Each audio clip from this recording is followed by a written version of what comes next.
Hi, welcome back guys. This is your friend, Parallel Deku. Back with another fanfiction. This is the series of What if Deku's childhood friend became a villain? Now before starting, please give this video a like. And subscribe to the channel if you want more videos like this. Now let's get into the fanfic. A 5-year-old girl with HC hair stood protectively in front of her friend, arms outstretched to block the furious boy from advancing. The boy with spiky blonde hair shouted in frustration, his teeth clenched in anger. He demanded that she move aside, insisting that she was not the target of his ire. The girl shook her head vigorously, her eyes shining with determination as she continued to defend her green-haired friend from Bakugou. She declared that she would never allow him to hurt Izuku, questioning why he always seemed to pick on him despite Izuku's innocence.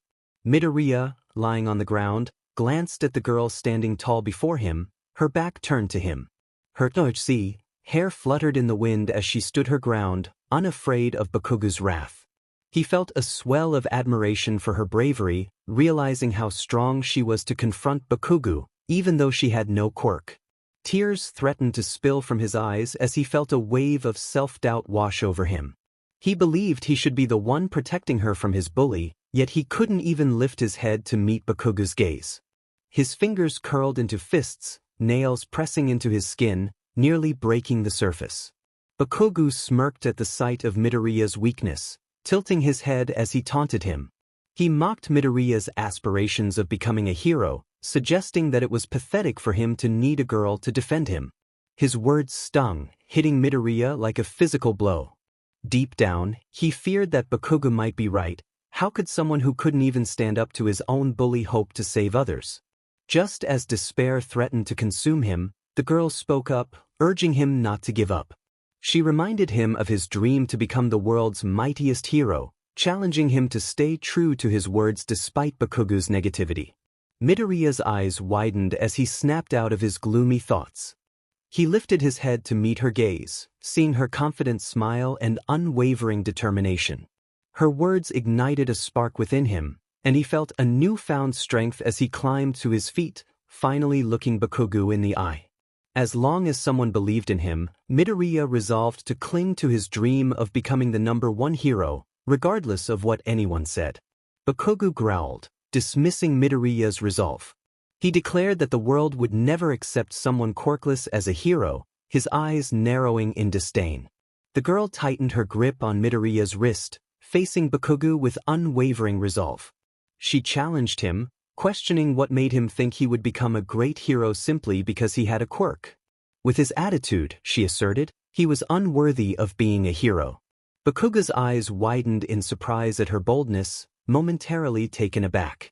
But as he saw her triumphant expression, he quickly regained his composure, his usual scowl returning. He declared that he had had enough of her remarks and threatened to blast them away. Midoriya's heart raced as he saw Bakugou's hands sparking with energy, instinctively raising his arms to shield himself. Yet, the girl stood firm, unafraid, her eyes fixed on Bakugou with a message that conveyed her fearlessness. Bakugou's smirk widened at her defiance, and he prepared to unleash his power. Midoriya trembled behind her, his instincts screaming for him to flee, but his feet felt glued to the ground. Bakugou warned them not to blame him when they went home in tears, aiming his hands at them. Midoriya braced himself for the impending explosion, but to his confusion, the familiar sound did not come. Peeking open an eye, he was shocked by the sight before him. Bakugou was suspended in the air, vines wrapped tightly around him as he struggled to break free, demanding to be released. Vines had shot up from the ground, ensnaring Bakugou's wrists and silencing his sparks. Midoriya glanced at his friend, who was staring at her hands in amazement. A grin spread across his face as he realized what had happened. Ignoring Bakugou's protests, he placed a hand on her shoulder, beaming with pride. It was then that she discovered her quirk plant manipulation. Later, the girl sighed, her patience wearing thin. She scolded Bakugou, blaming him for the chaos that had unfolded, insisting that if she hadn't discovered her quirk, Midoriya wouldn't have escaped. Irritated, she lifted her hand and playfully hit his head, demanding that he be quiet. It wasn't name's fault that her quirk decided to make an appearance at that moment. Bakugou opened his mouth to retaliate but shut it when he realized that name had a point. Frowning, he crossed his arms and turned away from her, grumbling under his breath.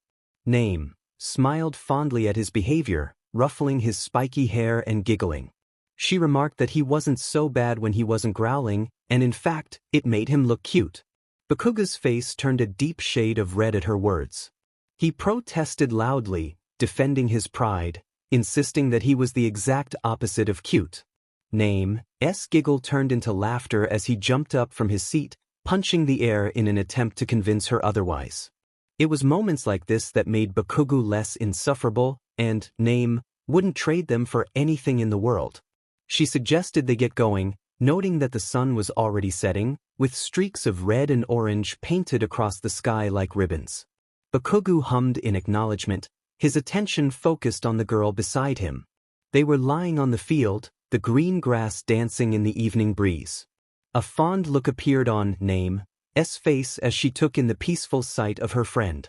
Bakugou lay on the grass, arms behind his head, eyes closed as he basked in the evening sun. A rare smile graced his lips, his face free of its usual arrogance.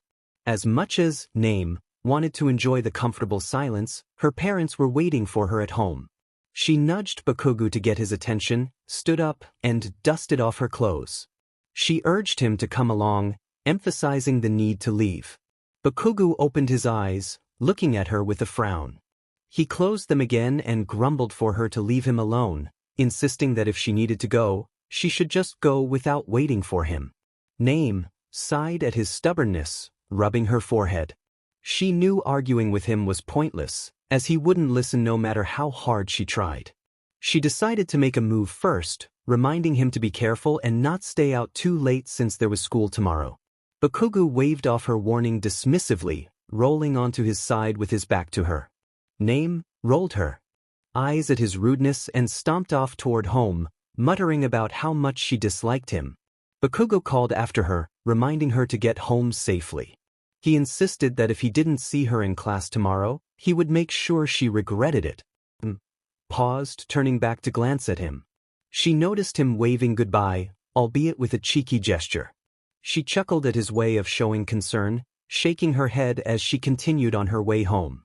A smile lingered on Bakugou's face as he listened to her retreating footsteps until they faded away, leaving only the sounds of birds returning to their nests for the night. The smile remained as he went home, even scaring his parents with his unusual demeanor. He couldn't wait to see the only person he considered a friend the next day at school, only to find her empty desk when he stepped into class. Katsuki turned around when he heard his name being called, only to flinch at the sight of a kitten. He jumped back, pointing a finger at the white feline and exclaiming for it to stay away from him. A pair of curious eyes peeked out from behind the kitten, and Name grinned when she realized the reason behind Bakugou's outburst. She teased him, asking if he was afraid of a kitten. Bakugou froze at her teasing tone, imagining the smirk on her face. Masking his emotions, he crossed his arms and smirked arrogantly, insisting he wasn't afraid of something so trivial. She corrected him, clarifying that it was a kitten, not just a cat. Bakugou quickly defended himself, insisting he wasn't an idiot. Name sighed and brought the kitten down to her chest level, asking if it hurt not to call her names all the time, reminding him that she had a name. He dismissed her, claiming he couldn't be bothered to remember names of people he deemed worthless. But Name pouted, giving him a pleading look, which made Bakugou falter. He couldn't help but think how cute she looked like that, but he mentally scolded himself for such thoughts. She noticed his flushed face and stepped closer, concerned that he might be unwell. Bakugou took a step back, sparks beginning to crackle from his hand, warning her to stay back or he would retaliate. Suddenly, it clicked for Name, and she realized the reason behind his behavior. "You're being too angsty, and it's not healthy for you," the girl remarked. Bakugou's frustration boiled over as he shouted in response, expressing his disbelief at her comment. "Here, hold the kitten. Maybe it'll help you calm down," she said, placing the small creature in his arms before he could protest. He looked down at the kitten, blinking as it stared back at him. They were momentarily lost in their own world until the kitten nuzzled into Bakugou's chest, purring softly. Panicking, Bakugou glanced up at his friend, silently pleading for her to take the kitten away. However, she was too busy capturing the moment on her phone to notice his distress. "Oh my gosh, don't move, Katsuki. I can't let this moment go to waste without at least taking a few photos," she exclaimed. Bakugou hissed in frustration, trying to keep his voice down so he wouldn't scare the kitten. She mused, a cheeky grin spreading across her face. "Nope. Besides, you look more adorable this way. Less angsty too. For the last time, I'm not cute or angsty. Get this cat off me now or I'll send it flying," he warned. "Katsuki, it's a kitten, not a cat. You can't do that. It would be considered animal abuse." "Now, don't move," she replied, still focused on her pictures. Bakugou stood there, fuming silently as his eyebrows twitched occasionally while she continued to snap photos of him with the kitten snuggled in his arms. Suddenly, the alarm clock rang loudly, interrupting the moment. "Shut that thing off!" Bakugou shouted, grabbing the clock and throwing it against the wall, where it shattered upon impact. Satisfied, he laid back down, pulling the blanket over his head, hoping to drift back to sleep. However, sleep eluded him as memories from his past flooded his mind. He recalled a girl with HC, hair and sparkling EC, eyes who had once smiled at him as if he were the center of her universe. Is it that time of year again? He wondered, reaching out from under the blanket to find his phone on the bedside table. His fingers wrapped around the familiar device, and he pulled it back under the covers. Squinting at the sudden brightness, he checked the date. It was indeed that time of year, which explained why the memory had resurfaced in his dreams. His eyes widened when he noticed the time. If he didn't get out of bed now, he would be late for school. Throwing the blanket aside, he prepared for another typical day at UA High. Later, as he walked through the halls, he collided with Midoriya, who was rushing to class. "Kaken, I'm so sorry.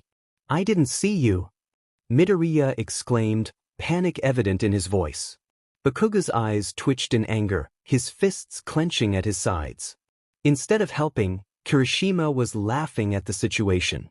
Midoriya stood frozen, his feet glued to the ground as he realized he had bumped into Bakugou, spilling his drink all over him.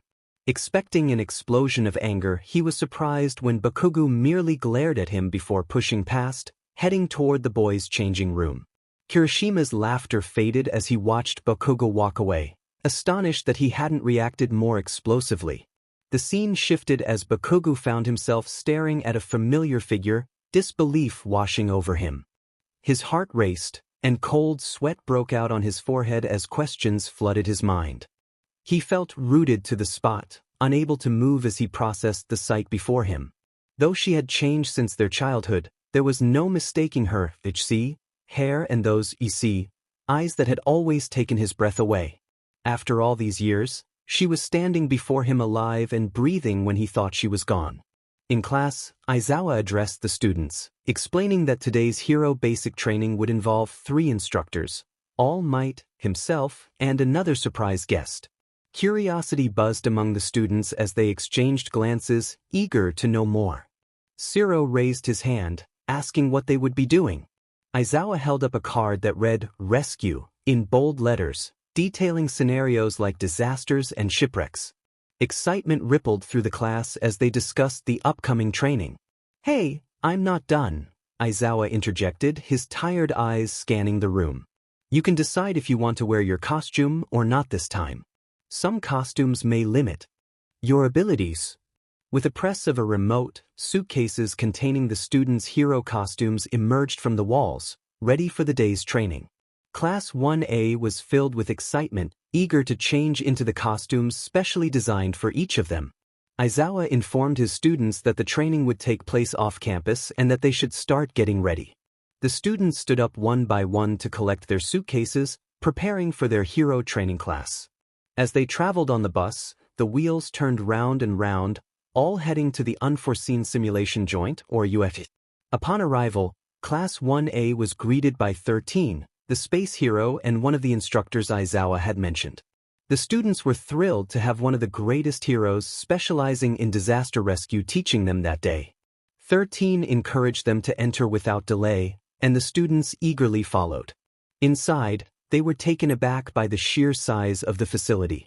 13 proudly introduced the training ground, explaining that it was designed to simulate various accidents and disasters. Aizawa entered the training ground and approached 13, noticing that a certain person was missing. He inquired about All Might, who was supposed to meet them there.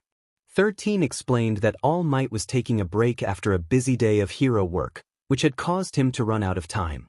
As Aizawa prepared to start the class, something bizarre occurred. The lights flickered before going out, and the water fountain in the center of the U.S.J began to act strangely. Suddenly, a whirlpool emerged from the fountain, expanding and solidifying into a smoky figure with 2 yellow beady eyes. A hand stretched out from within, revealing a man with light blue hair and a bloodshot eye, the rest of his face obscured by a detached hand. With quick reflexes, Aizawa sprang into action, instructing his students to gather together and remain still. He then directed 13 to protect the students. Kirishima's eyes widened in surprise as he questioned what was happening.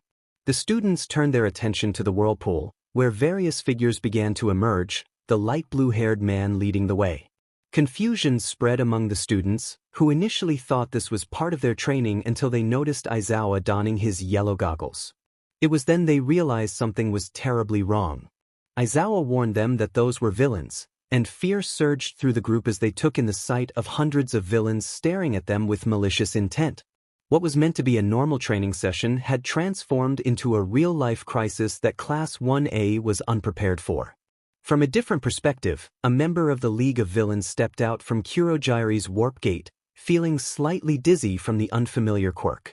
Once steady, they observed the scene where the League would launch their attack. Excitement bubbled within as they spotted a group of students and 2 heroes, Eraserhead and 13. The thrill of chaos stirred within, eager for the confrontation ahead. Kurogiri, cloaked in his purple mist, gently reminded them to remain calm and focus on their main objective, which was not to kill. The individual pouted in response, feeling frustrated at being restrained from indulging in their excitement. They turned their attention to Shigaraki, who stood nearby, inquiring about All Might's whereabouts. Meanwhile, in the aftermath of the U.S.J attacks, Police Detective Tsukachi briefed a group of pro-heroes about the League of Villains. He explained that there were no registered individuals with the name Shigaraki in their 20s or 30s who possessed a quirk that allowed them to disintegrate objects. The same applied to Kurogiri, indicating that they were likely unregistered individuals using false identities. Frustration was evident on the heroes' faces as they realized the lack of information available to them. The only lead they had was from All Might, who had encountered the mastermind behind the attack, Tamura Shigaraki. Tsukachi reported that 72 villains had been arrested at the U.S.J, all minor criminals, and the troubling question remained as to why they would follow someone like Shigaraki. Nizu, the principal of UA, inquired if any of the arrested villains had provided useful information. Tsukachi sifted through his notes and found that many refused to disclose their reasons for joining the League, but some mentioned 2 names, Kurogiri and the individual known as full name. All Might pondered the name, recalling it from somewhere, as a realization began to dawn on him. Isn't that the name of the young girl who went missing 10 years ago and has yet to be found? The detective nodded in affirmation to the number 1 hero's words. The heroes exchanged confused glances as Midnight raised her arm. But isn't she pronounced dead? Tsukachi turned to the female hero, responding that the police force had declared her dead because she couldn't be found. However, it turned out she had been alive all this time. Nizu, with a smile on his face, inquired if they had spoken to her yet.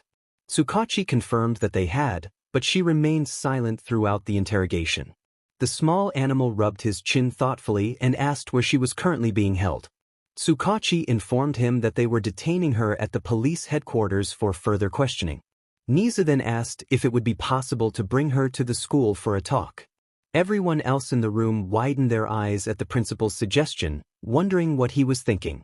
The last thing they needed was a villain in a school for heroes in training. All Might stood up, slamming a hand down on the desk as he expressed his concern to the principal. Nizu, unfazed by the pro-hero's outburst, calmly replied that even if she was a villain, she was still a child. He suggested that she might have been kidnapped by Shigaraki and forced into villainy, implying that it wasn't her fault for being involved in the U.S.J. attack. All Might opened his mouth to argue but realized Nizu had a point. He shut his mouth, took his seat, and crossed his arms, looking away with a frown. Nizu turned his attention back to Tsukachi, stating that he wanted to speak to the young girl. Tsukachi frowned, uncertain about the principal's idea, but he trusted him. He arranged his papers neatly and glanced at Nizu, who offered an assuring smile before addressing the other heroes. He mentioned that he would speak with the higher-ups about the idea but couldn't guarantee their agreement. With that, the meeting concluded as the pro-heroes packed up and made their way home, hoping the principal had everything under control. You clenched your fists in anger, your nails digging into your skin. Your eyes darkened as an unpleasant memory surfaced. How dare they abandon you, letting you fall into the hands of heroes? Blood boiled beneath your skin. You had trusted them, yet they left you behind like unwanted trash. A shot rang out across the training grounds. You turned your head toward the direction of the bullet and widened your eyes upon seeing a group of pro-heroes at the entrance. Help had arrived. You shouted at Shigaraki and Kurojiri, urging them to leave immediately as their attention was focused on the heroes taking down villains. Shigaraki held his injured hand, applying pressure to it while tilting his head back at Kurojiri. He suggested they go home and try again later. Suddenly, the light blue-haired male collapsed to the ground as more bullets struck him. You gasped in horror, your eyes locking onto the hero shooting Shigaraki. You mumbled, "Bingo," as vines shot up from the ground, wrapping tightly around the hero's hands to prevent him from using his gun. The hero struggled against your vines, trying to break free. You concentrated harder, more vines wrapping around him like a cocoon. Without glancing back at the duo, you instructed Kurojiri to warp you out of there, admitting you couldn't hold him for much longer. The shooter broke free from your vines as you staggered, feeling dizzy from the exertion. You turned around, expecting one of Kurojiri's purple warps for your escape. However, Kurojiri and Shigaraki were nowhere to be found. Panic settled in as you glanced around frantically for an escape when ice suddenly froze your legs, preventing you from moving. Resigned, you held your hands up in surrender, allowing the heroes to handcuff you and lead you away to the police. Thus, you found yourself sitting in a cell, awaiting your fate. Most likely, they would imprison you with the world's most dangerous villains. The sound of bars opening echoed as Tsukachi, accompanied by a few police officers, entered your cell. He requested that you get up. You broke out of your inner turmoil and tilted your head slightly up, glancing at the detective with a smirk. You asked if they were taking you to the infamous place where they kept all the captured villains, a place you had heard so much about. The detective and police officers felt a chill as you stared at them with soulless eyes, your hair casting shadows over your face. You liked your lips, sensing their uncertainty and fear, your body trembling with excitement. Tsukachi shook off the feeling of doubt and remained on guard as he took slow, cautious steps toward you. Your eyes followed his every move, your expression blank and unblinking. He informed you that they were taking you to U.S.J, where you would be under their care. A flicker of surprise crossed your eyes but vanished quickly. You maintained your blank expression and replied in a monotone voice, questioning why they would bring a villain like you to a hero school. You wondered if they were asking for a death sentence. Tsukachi clarified that it wasn't a decision made by the police force, but rather a request from the principal of U.S.J. Your eyes displayed a hint of amusement as you held out your wrists, waiting for them to handcuff you. Very well then. The black-haired detective kept his gaze on you, ready for any rash actions. He instructed the police officers to handcuff you and placed a BLND-FLD over your eyes, cutting off your vision. You asked if the BLND-FLD was really necessary, feeling annoyed at being unable to see. He explained that it was for safety precautions. They didn't want you to know the way there. You dryly noted that U.S.J was right in the middle of the city. The detective, Tsukachi, clarified that he meant the police headquarters. With that, you were led out of the police headquarters and into a truck. Soon, you were on your way to U.S.J. After a brief moment, you got out of the truck, the BLND-FLD removed, and took in your surroundings. Having arrived at U.S.J through a warp, you had yet to see the actual academy itself. The reflective windows were blinding. You were led to the principal's office, where a warm smile greeted you. Nizu welcomed you, inviting you to take a seat. You bluntly remarked that U.S.J was run by a small creature. If Nizu was offended, he didn't show it. He nodded and acknowledged your comment, admitting he was indeed an animal. As the officers guided you to the sofa in the office, you took a seat and waited patiently for the principal to finish his conversation with Tsukachi. Nizu expressed his gratitude to Tsukachi for agreeing to his request, apologizing for any inconvenience caused. Tsukachi waved off the apology with a small smile, expressing his trust in Nizu's judgment. He offered to leave a few police officers nearby in case things escalated. Nizu glanced in your direction, noting the boredom you projected, but he recognized the curiosity in your eyes as they scanned the room. Nizu reassured Tsukachi that he would be fine and suggested that he station his officers outside his office if it would ease his worries. You interrupted, requesting the removal of the HNDCFFS, as they were starting to hurt your wrists. Your sudden voice drew their attention, and you held out your wrists, jingling the cuffs to emphasize your discomfort. Tsukachi looked to Nizu for permission, and the principal nodded. A sigh of relief escaped your lips once the HNDCFFS were removed, and you rubbed your wrists to ease the pain. With your hands free, you settled into a more comfortable position. It was just you and Nizu in the office. Nizu took his seat at his desk, resting his chin on his paws while maintaining his cheerful smile. You found it irritating that he could smile so carefreely when a villain was in the same room. You inquired about the reason for your presence in his office, confidence radiating from you. Nizu introduced himself and got to the point, expressing his desire for you to join U.S.J as a student. You blinked in disbelief before bursting into laughter, your body leaning forward as the sound filled the room. Nizu waited patiently for you to calm down, his smile unwavering. Once you wiped the tears from your eyes, you straightened up and met Nizu's gaze, amusement still dancing in your eyes. You questioned how he could want a villain to become a student at a school aimed at training heroes. Nizu confirmed your suspicion, stating that according to reports, you were supposed to be dead after going missing 10 years ago. A cold mask fell over your face, and the amusement faded from your eyes. You asked how that related to his desire for you to join UA. Nizu approached his desk, stopping at the edge to maintain eye contact, his unwavering gaze causing alarms to ring in your mind. His bright smile only added to the unease. He asked if you remembered how you went missing and what happened afterward. You furrowed your brows in confusion, trying to recall that day. All that came to mind was a hazy memory of a light blue boy, older than you, reaching out his hand and speaking reassuring words. After that, your memories faded to darkness, which felt strange, but you didn't question it, despite a rising sense of doubt. Nizu noticed your frown and thought to himself that you didn't remember anything at all. He reassured you that it was all right if you didn't remember, but he asked if you recalled anything before your disappearance. You nodded cautiously, your eyes narrowing in suspicion as you tried to discern Nizu's motives. When he pressed for more details, you hesitated, expressing your distrust. You stood up, and the vine-designed band on your arms came to life, vines creeping down your arms and wrapping around them, ready to defend yourself. Nizu remained unfazed by your threat, calmly stating that you wouldn't attack him. You growled, demanding to know how he could be so sure.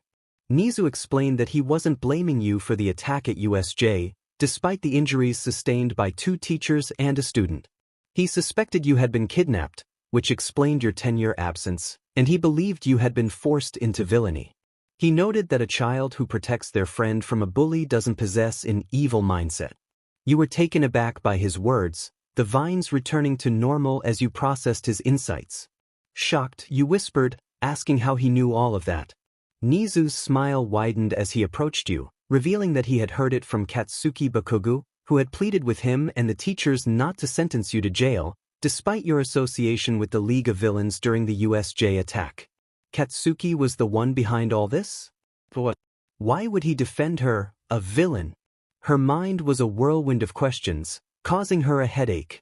She glanced down at the creature that held out a paw, repeating his earlier offer. He was giving her a second chance at life, a chance to start anew at UA as one of their students. A pondering look crossed her face as she weighed the options. It was either returning to jail, where she would likely spend the rest of her life, or accepting a restricted freedom, but at least it would be a second chance. But what about Tamura and Kurojiri? They were probably plotting to rescue her. Yet, the memory of how they had abandoned her squashed that thought. She had made up her mind. Despite being attacked by villains the day before, Class 1A was back to a normal day at school, waiting for a substitute teacher since their homeroom teacher was still in the hospital. The sound of the classroom door sliding open drew everyone's attention. They wondered which hero would take Aizawa's place. To their surprise, it was Aizawa himself, wrapped in bandages from head to toe, his face obscured. He greeted the class with a simple, "Morning." The students expressed their shock at his early return, given that he had nearly lost his life during the attack. Aizawa limped toward the podium, his students watching with concern. His well-being didn't matter, he stated. What was more important was that the fight was not yet over. At his words, everyone became alert, their minds racing with various scenarios. Chaos erupted as questions flew at Aizawa, giving him a headache from the noise. He commanded silence, and the room froze, all heads turning toward him. Aizawa glared through his bandages, sending a chill down their spines. Once he had their attention, he spoke in his usual monotone, announcing that a new student would be joining them that day and instructing them to welcome her. Class 1A turned their heads eagerly toward the door as it slid open again, revealing their new classmate. They were taken aback by her appearance. Standing at the entrance was a girl with U.S.J hair and eyes sparkling with mischief. She giggled at their shocked expressions, remarking on the infamous hero class that had faced the attack at U.S.J. Ida stood up, pointing at her and making a chopping motion, exclaiming that she should be behind bars. She flicked her hair and playfully winked at him, declaring that he was mistaken. Chaos erupted among the students as they demanded to know why a villain had joined their class. Meanwhile, she reveled in the moment, taunting them. Aizawa felt his headache returning, questioning his decision to become a teacher. However, two students were silent, stunned by the sight of haired girl. This was the first time Midoriya laid eyes on her, unlike Bakugou, who had seen her during the U.S.J. attack. It was only natural that he had doubted Bakugou's claim of seeing her after all these years. But now, standing before him, he believed his friend. Midoriya stood up and walked toward her, his green eyes glossy with unshed tears, ignoring the many curious gazes on him. He called her name, and her head snapped in his direction. Her eyes widened slightly at the sight of him, softening as she noticed his tears. She quickly closed the distance between them and embraced him. Midoriya wrapped his arms around her tightly, burying his face in her hair, sobbing quietly. A smile curled her lips as she ran her fingers through his hair, noting the height difference between them. Izuku had grown so much. She remembered the days when she was taller than him, nostalgia hitting her deeply as she thought of their younger days. From the corner of her eye, she noticed Bakugou staring at them, his fists clenched.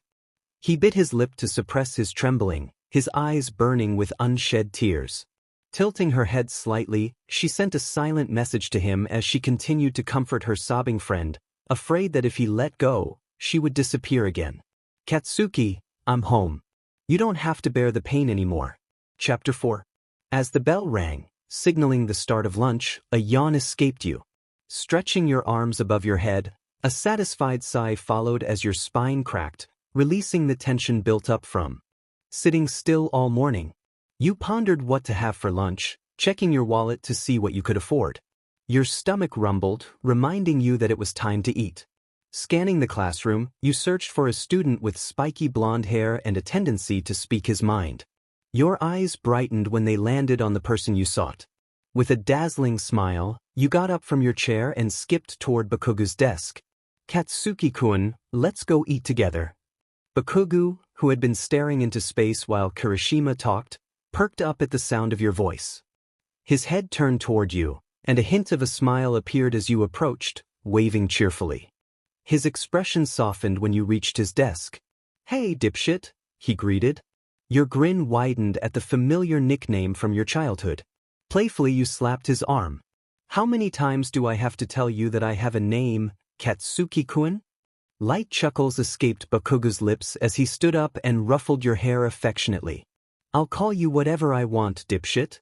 You pushed his hand away, fixing your hair and pouting. Stop that, you're going to ruin my hair. Before Bakugou could respond, your stomach rumbled again. You felt your cheeks heat up and quickly turned away, fiddling with your fingers. Where's the lunch cafeteria? Bakugou burst into laughter at your bashfulness, lightly thumping you on the head. If you're hungry, you should have told me from the start, you idiot. Come on, I'll show you the way. As Bakugou led you to the cafeteria, you playfully shouted at him for hitting you while he laughed at your antics. Meanwhile, Kirishima stood at his friend's desk, blinking in confusion. What just happened? He wondered aloud. Todoroki, passing by, replied, I think Bakugou must have forgotten about you. Time passed, and your eyes widened at the vastness of the lunch cafeteria, taking in the bustling scene. Students from all 3 levels were busy, some buying meals, others laughing over their food. You turned quickly to face Bakugou, nearly losing your balance. With wild gestures, you exclaimed, What is this place? Are you sure we're at a school and not some fancy hotel? What kind of school has such an extravagant cafeteria? Bakugou, hands stuffed in his pockets and a bored expression on his face, shrugged. Seems like a normal cafeteria to me. Your jaw dropped in disbelief as you stared at Bakugou, feeling as if he had grown a second head. His eyes twitched with irritation as you stood there, attracting attention. Growling, Bakugou pushed your chin up to close your mouth. Shut your mouth, dipshit. You're embarrassing me. A sharp hiss escaped your lips as you bit your tongue from his sudden action. Tears gathered in your eyes as you glared at him. What was that for? My tongue hurts now. Bakugou's hands sparked with energy at your words, his scowl deepening. What did you call me? I'll get you for that. Nursing your sore tongue, you shot back. I called you an idiot. Are you deaf? You're the one who should watch it. Do you always have to resort to this? No wonder you have no friends besides Kirishima-kun. Everyone watched as the two of you argued in the middle of the cafeteria, oblivious to the many eyes on you. Among them, Class 1A watched, relieved that no one knew the fighting duo was part of their class. Isn't that Bakugou from Class 1A, the hero class? Someone in the crowd asked. The students of Class 1A sank lower in their seats, wishing for the ground to swallow them whole. Midoriya was the only one unfazed, letting out a sigh and shaking his head. Uraraka turned to Midoriya, pointing at the commotion. Deku-kun, are they always like this? Midoriya offered a wry smile. Usually, people run for cover when they anger Kaken, but, Chan stands up to him. I think she's the only one who can. Amazing! I never thought I'd see a female version of Bakugou-kun, just a bit more toned down, Tokoyami remarked. Midoriya chuckled nervously as Ida stood up and marched toward you and Bakugou, making swift chopping motions with his hands as he shouted for you to stop. Peace returned when Ida managed to separate you and Bakugou with help from Kirishima and Midoriya. You sat at the Class 1A lunch table with crossed arms, sulking and cursing Bakugou under your breath, who had disappeared immediately after. Midoriya gently petted your head, trying to calm you down. Ashita waved her hands to get your attention, asking excitedly, Chan, what's your quirk? You stopped sulking and looked up at the pink girl, raising an eyebrow. First, call me by my first name. I don't like it when people use my last name. Okay, Chan. Chuckling at her enthusiasm, you continued. My quirk is plant manipulation, which means I can control any plants around me. A few classmates oohed at your quirk, while others remained unfazed. That's a weak quirk. If there are no plants around, it's like being quirkless, Bakugou interjected from your right, smirking smugly. Midoriya had to hold you back to prevent you from retaliating. Ignore him, Chan. Your quirk is amazing. Midoriya-chan, were you there when Chan discovered her quirk? Azui asked, her curiosity evident. Pushing Midoriya away, you jumped in before he could respond. It was back in elementary school when the 3 of us were at our neighborhood park, and I discovered my quirk. Katsuki was bullying Izuku as usual, and you were defending Izuku to prevent Katsuki from causing him any trouble. You gestured toward Bakugou, who was eating his ramen, still oblivious to your storytelling. You chuckled at the eager students who were captivated by your tale, wanting to know more. Kirishima leaned in, curious to tease his blonde friend. You giggled and continued. Just as Katsuki was about to unleash his explosions at you, vines shot up from the ground and coiled around him like snakes. The look on his face when he found himself held upside down by your vines was priceless. He screamed in surprise. Laughter erupted from your classmates, and Midoriya chuckled lightly, shaking his head. However, the laughter faded when a low growl echoed beside you. Everyone fell silent, pretending to focus on their meals. You wiped away tears of laughter, still unaware of the intense glare from the blonde next to you. You remarked that it was funny, but before you could finish your thought, someone shoved food into your mouth, nearly choking you. You quickly removed it, coughing until you could breathe again. You immediately recognized the culprit. Turning to your right, your eyes burned with anger as you faced a smug-looking Bakugou. He informed you that he noticed you hadn't bought your lunch, so he took the liberty of getting you some food. His smirk only deepened as your scowl deepened in response. Everyone watched in anticipation, curious about your next move. Unexpectedly, vines shot out from your sleeves, wrapping around Bakugou and immobilizing him. He squirmed, trying to break free from their grip. You teased him, saying you would only release him when you felt like it, and the more he struggled, the tighter the vines would hold him. To emphasize your point, the vines constricted around him, rendering him motionless. Midoriya nervously suggested that you let him go, believing Katsuki was just playing around. You shrugged off Midoriya's hand and fixed Bakugou with a stern look. He glared back as if willing you to release him with sheer will. You set a condition for his release. He had to apologize to you. Bakugou grumbled in response, clearly displeased with the idea.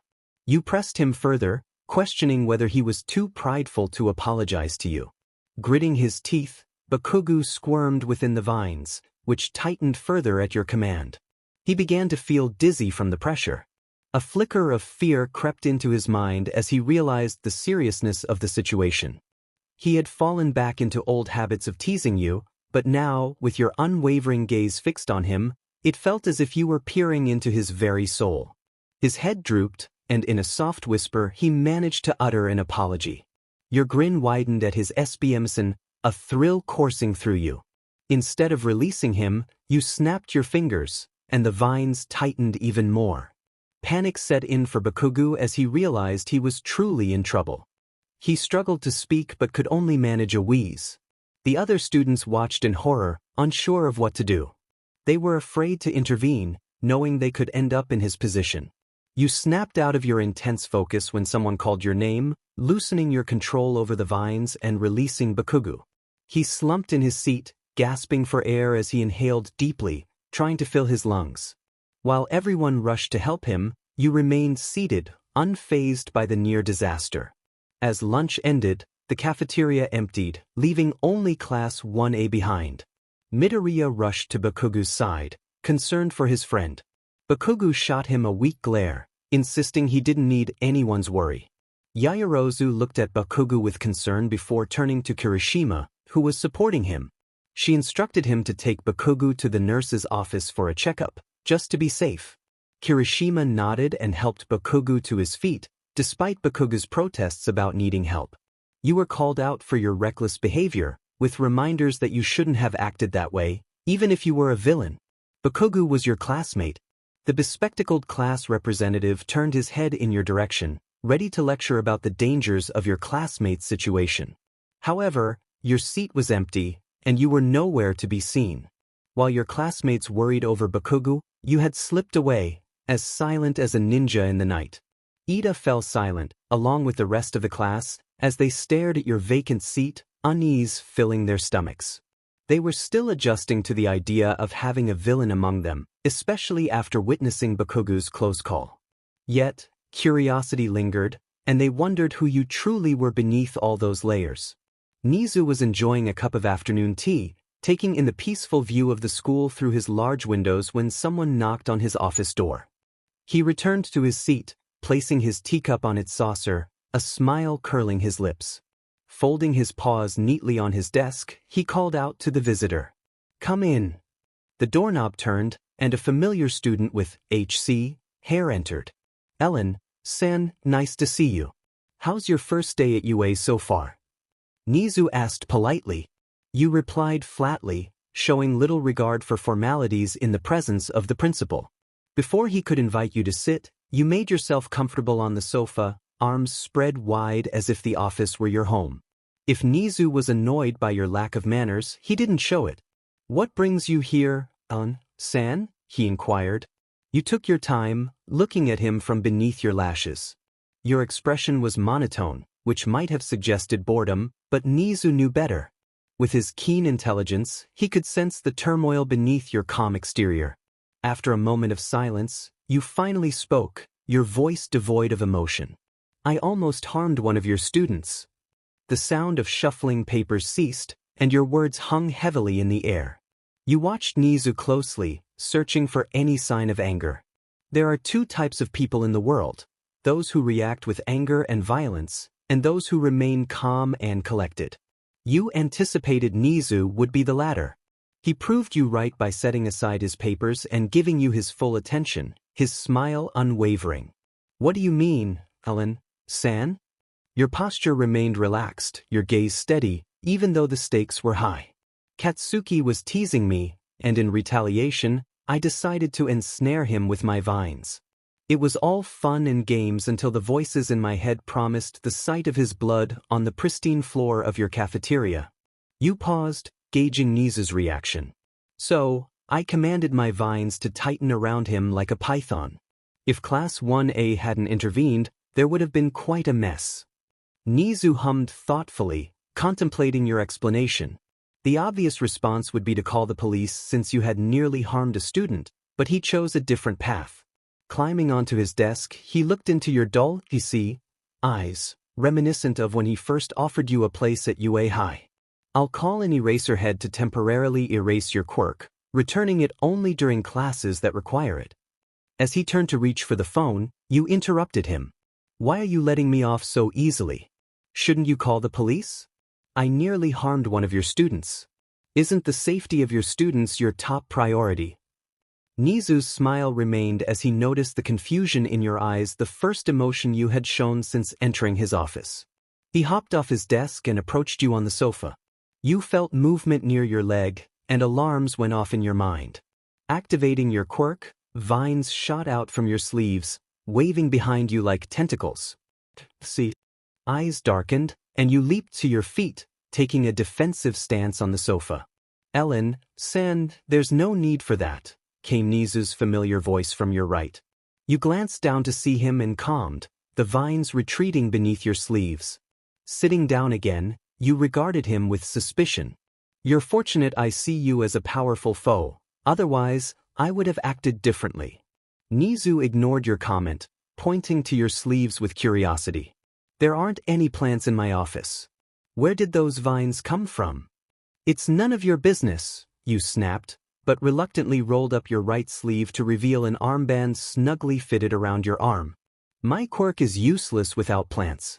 To solve that, I had someone create these armbands infused with live vines. They allow me to use my quirk anywhere, which is handy, especially when I deal with my targets in dark places."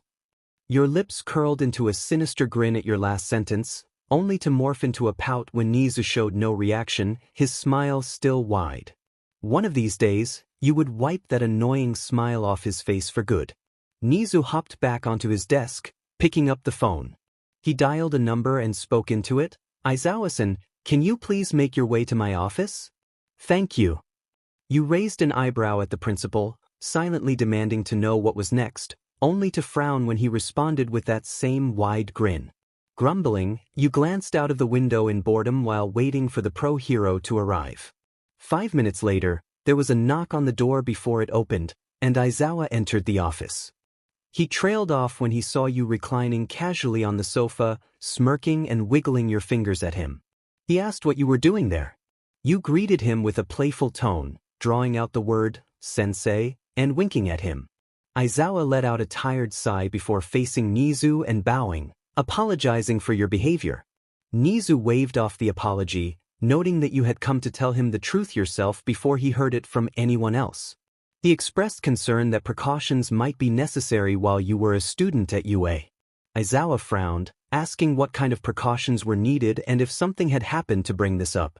Both heroes turned to you, who was playing with your vines out of boredom, twisting and turning the green tendrils into different shapes. Aizawa winced as he saw you coiling a vine around a stick figure made from your vine, understanding the implication. Nizu confirmed Aizawa's suspicion that you had indeed harmed someone with your quirk, but he emphasized that it wasn't entirely your fault. He explained that you were a villain with an insatiable bloodlust, and they should have known better than to allow you to use your quirk freely.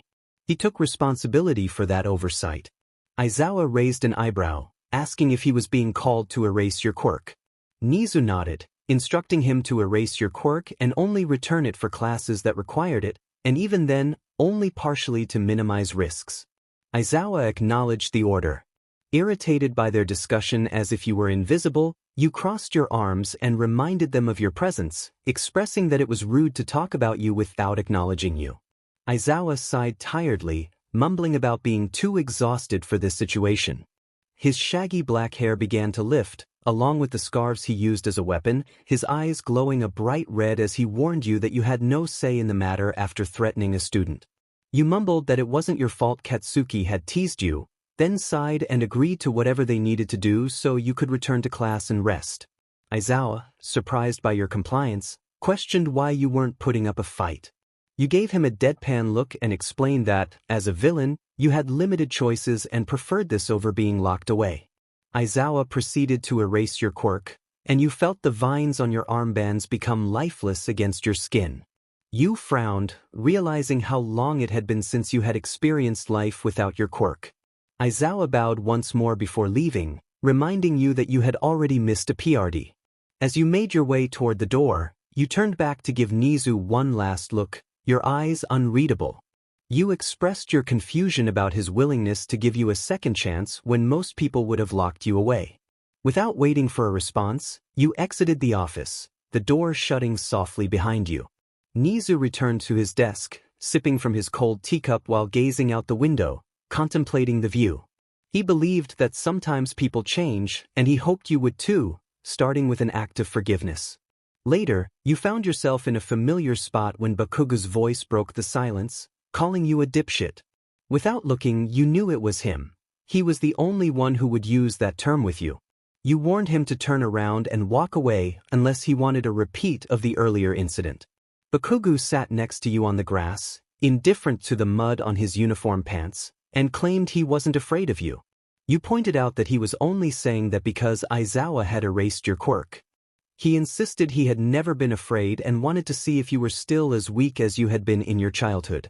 You replied dryly, glad to have passed his test. A comfortable silence settled between you as you absent-mindedly plucked at the grass, your mind drifting back to the events in the principal's office.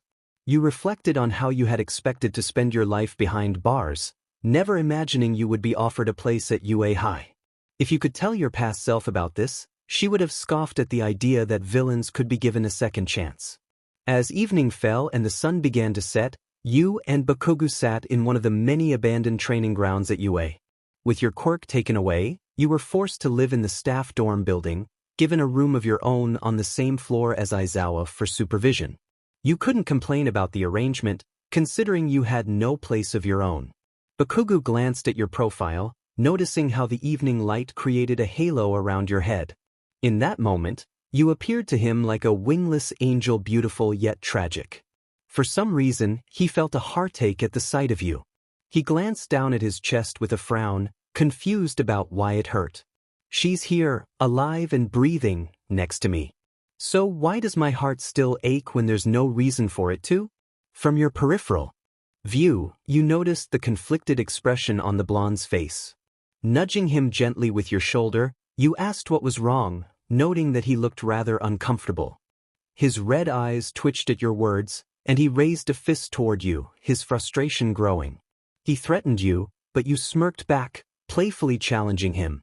Bakugou then slung an arm around your neck, playfully ruffling your hair. You pushed against his arm, trying to escape his grip, demanding to be let go. He refused, insisting that you apologize first. With a reluctant admission, you said you were sorry, and he released you with a satisfied smirk. You glared at him while fixing your hair, unable to suppress a genuine laugh at how proud he looked. You teased him about his appearance, expecting a typical shout in response. Instead, you were taken aback by the softness in his eyes, the usual rough edges gone. Sitting with his back against the evening sun, you were reminded of the first time you met. You were the only person Bakugou hadn't threatened upon first sight. Your heart stirred with unfamiliar feelings, captivated by the fondness in his red orbs. You whispered his name, hesitant to speak louder. His hand reached out, resting against your cheek, and you felt a light blush as his thumb brushed your skin, unable to look away from his face. He expressed how much he had missed you, revealing the depth of his emotions when he saw you alive during the U.S.J. attack. He admitted that he cried himself to sleep that night, fearing he might never see you again. With a chuckle, he continued, saying that now that you were here, he finally felt whole again. Your eyes filled with tears, and you closed them, not wanting him to see you cry. Leaning into his touch, you reached for his other hand, intertwining your fingers with his. You murmured an apology for nearly hurting him during lunch, unable to meet his gaze. He gently urged you to look at him, and when you did, your eyes met his. He reassured you that it was all right and that he forgave you, admitting it was his fault for teasing you as well. You both acknowledged that you were equally at fault, sharing a chuckle together. Even as the sun set and stars began to twinkle in the night sky, you remained together, filling the void in both your hearts caused by 10 years of separation. Chapter 5. Sunlight filtered through the open windows, the curtains fluttering lazily in the morning breeze. You stirred from your sleep, eyelids fluttering open as you rubbed the remnants of slumber from your eyes. A yawn escaped as you stretched your arms behind your back, letting out a satisfied sigh. Glancing at the clock on the wall, you noted it was 7 o'clock in the morning. That gave you plenty of time to prepare for class, the perks of living at school. As you attempted to sit up, you realized something was preventing you from doing so. Throwing the blanket aside, you discovered an arm wrapped around you. Confusion furrowed your brows as you wondered who it belonged to. You didn't recall going to bed with anyone else. Pulling the blanket further, a few tufts of spiky blonde hair peeked out from beneath the fabric. You giggled at the soft snoring coming from your right, the arm around your waist tightening its hold. Bakugou's face was buried in the pillow, his nose twitching occasionally. He looked so peaceful, a stark contrast to his usual aggressive demeanor. A hand reached out to trace his jawline, and Bakugou mumbled incoherently but continued to sleep through your gentle touch. Soft eyes watched your childhood friend with fondness as your fingers danced lightly against his warm skin. Last night, while watching the evening sunset, Bakugou had fallen asleep in your lap. By the time he woke up, it was already late, and his home was quite a distance from the school. So, you had offered him a place to stay for the night. Bakugou had called his mother to inform her he would be staying over at a friend's place, not specifying who. After a brief exchange filled with his mother's shouting, he ended the call and grumbled that she had allowed him to stay. Neither of you cared about the potential consequences of a boy and girl sharing a room for the night. You greeted the sleepy figure with a teasing tone, noting his half-lidded red eyes blinking blearily at you. Bakugou let out a tired groan and rubbed the sleep from his eyes, pushing himself into a sitting position. His voice was deeper than usual from just waking up. You informed him of the time, urging him to get ready or risk being late for school. Instead of complying, Bakugou wrapped himself in the blanket and rolled around until he resembled a burrito. His face was pressed into your pillow, muffling his voice as he complained about not having a clean uniform to change into. Hanging your uniform carefully behind a chair, you stormed over to your bed. Grabbing the edge of the blanket, you pulled with all your strength, causing Bakugou to tumble onto the wooden floor with a thud. He jumped to his feet, hands sparking with energy as he exclaimed his frustration. Rolling your eyes, you tossed the blanket over him again and picked up your uniform, heading to the bathroom. You reminded him that he likely had an extra uniform in the boys' changing room back at the main building and could use your bathroom to wash up once he retrieved it. Bakugou grumbled about being too lazy to walk there, remaining stubbornly under the blanket. You kicked the lump of fabric, urging him to get moving. After some back and forth, he finally jumped up, yanked the door open, and left, shutting it loudly behind him. You called after him to avoid getting caught by any staff members, but he was already gone. As you entered the classroom, you greeted everyone cheerfully, and your classmates returned the greeting with enthusiasm. Ashido, the bubbly pink-haired girl, bounded up to you, her eyes lighting up when she spotted Bakugou trailing behind.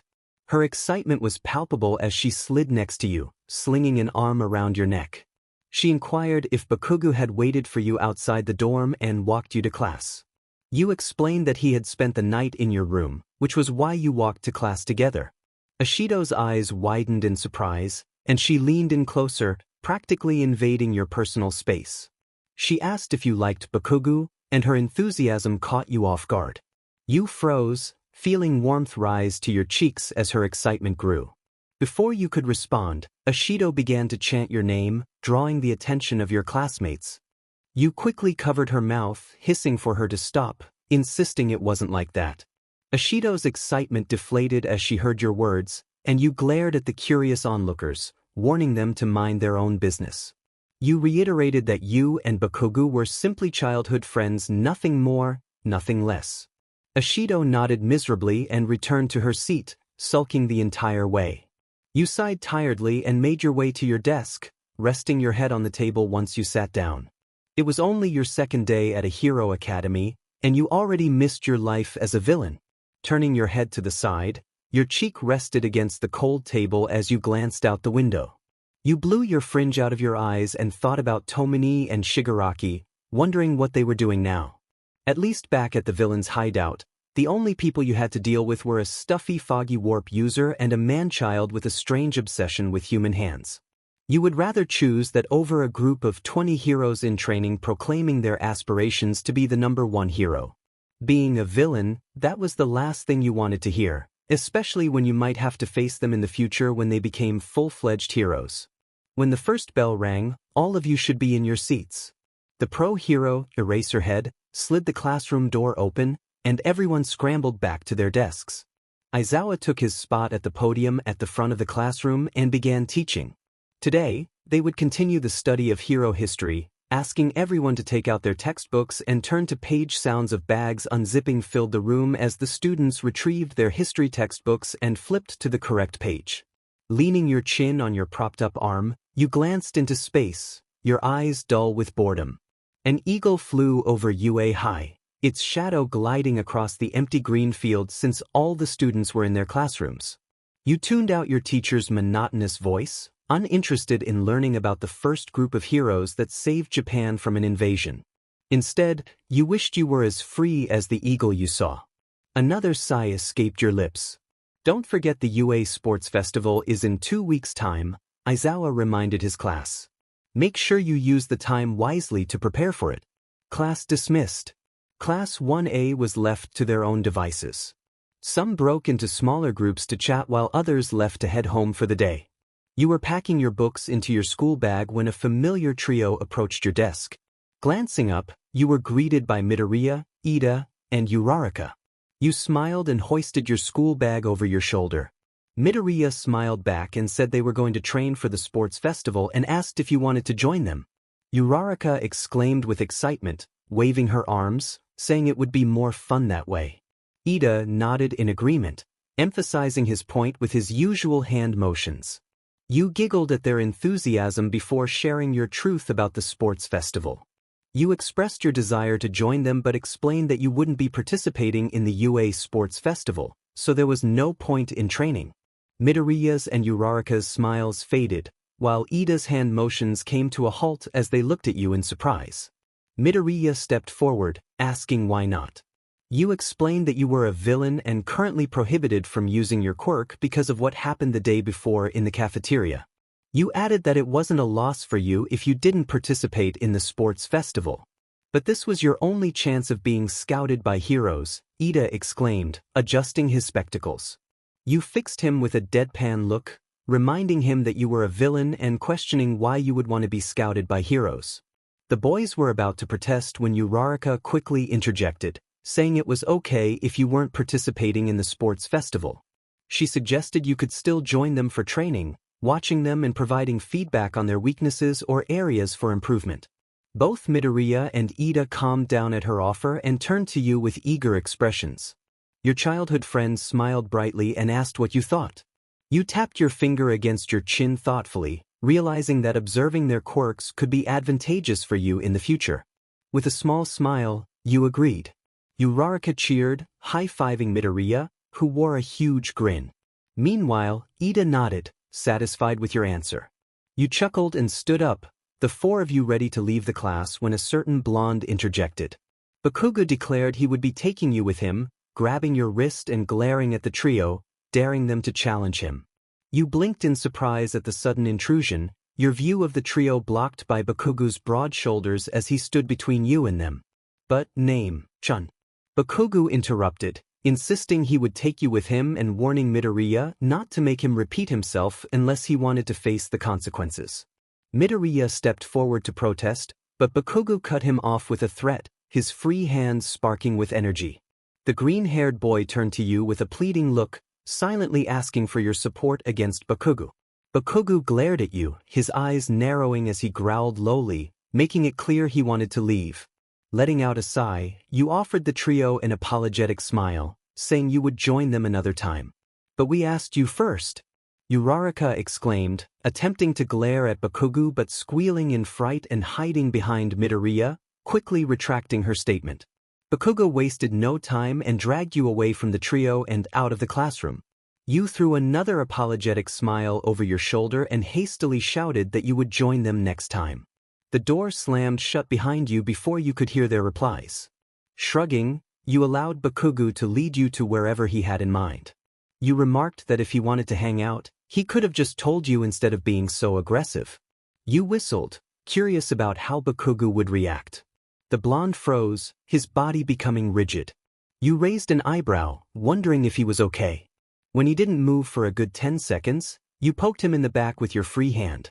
Are you all right, Katsuki? Bakugou jumped at the touch and turned his body around. He scoffed, dismissing the concern. He waved his arms around wildly, and since he was still holding onto your wrist, your right arm moved up and down with his gestures. Are you done? You asked dryly, noting how he was getting a bit carried away. At this rate, you're going to pull my arm out of its socket. Bakugou released your wrist as if it were burning, staring at the hand that had held onto yours tightly, a faint blush appearing on his cheeks. You noticed it and decided to tease him. Your words say one thing, but your actions say another. Look at how you're blushing while staring at the hand that just held mine. You held out your right hand, wiggling your fingers playfully. Want to join hands with me again, Katsuki? He shouted in response, his face turning red as he stormed off, his back to you and his fists clenched.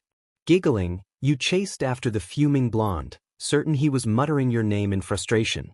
You intertwined your fingers with his, swinging both hands playfully. I was just teasing you, Katsuki. No need to be so dramatic. Bakugou whipped his head around, glaring at you. Who's being dramatic?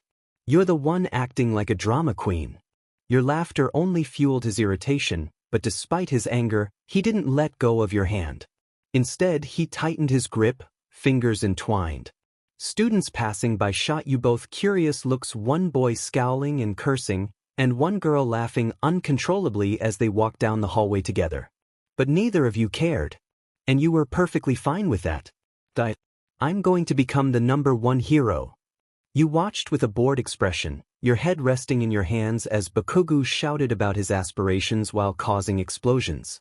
You sighed when he let out a maniacal laugh after blowing a hole through the wall. Katsuki, you know, with that aggressive attitude and your explosion quirk, you'd make a great villain.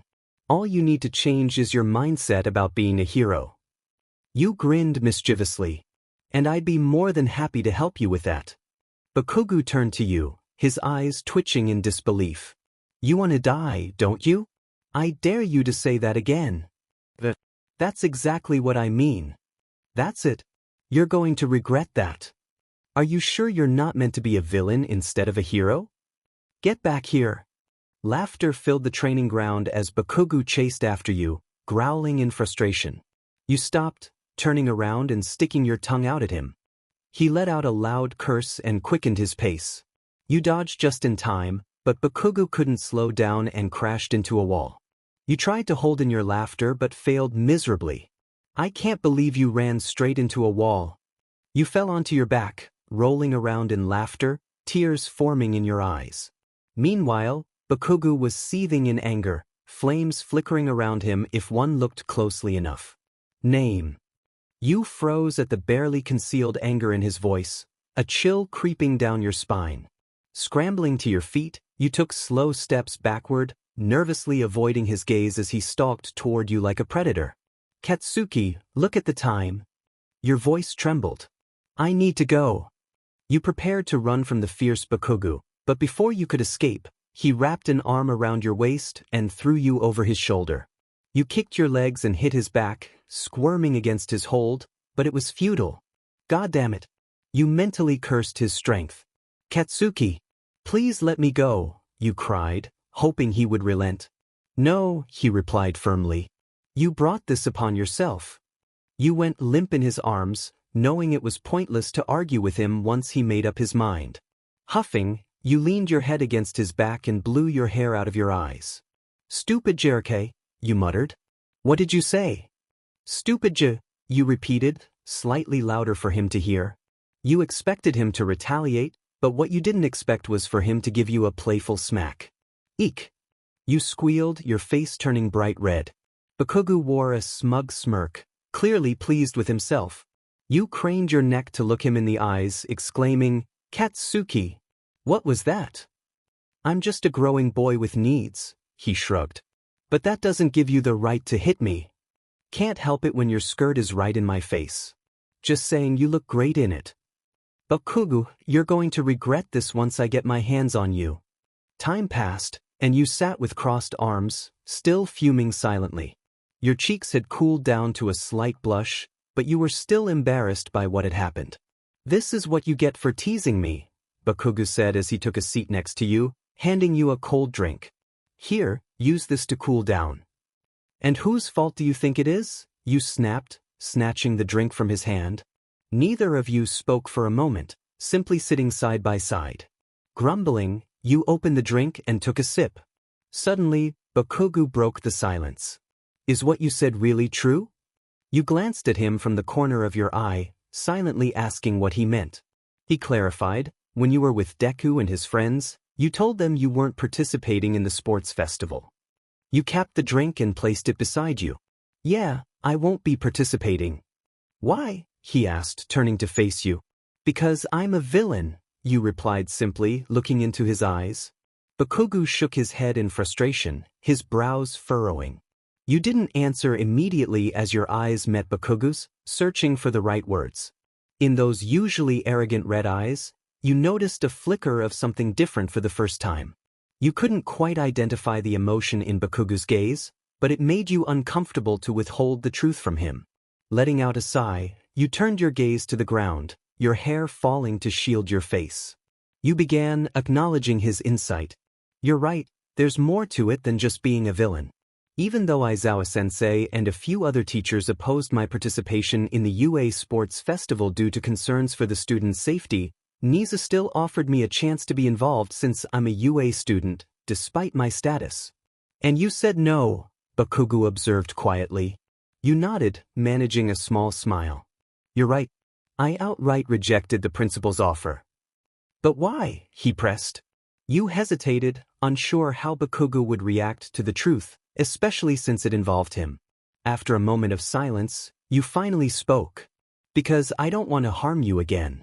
If we were to face each other, I might not be able to control my bloodlust. Bakugou's confusion faded as he recalled the incident in the cafeteria when your quirk nearly caused him serious harm.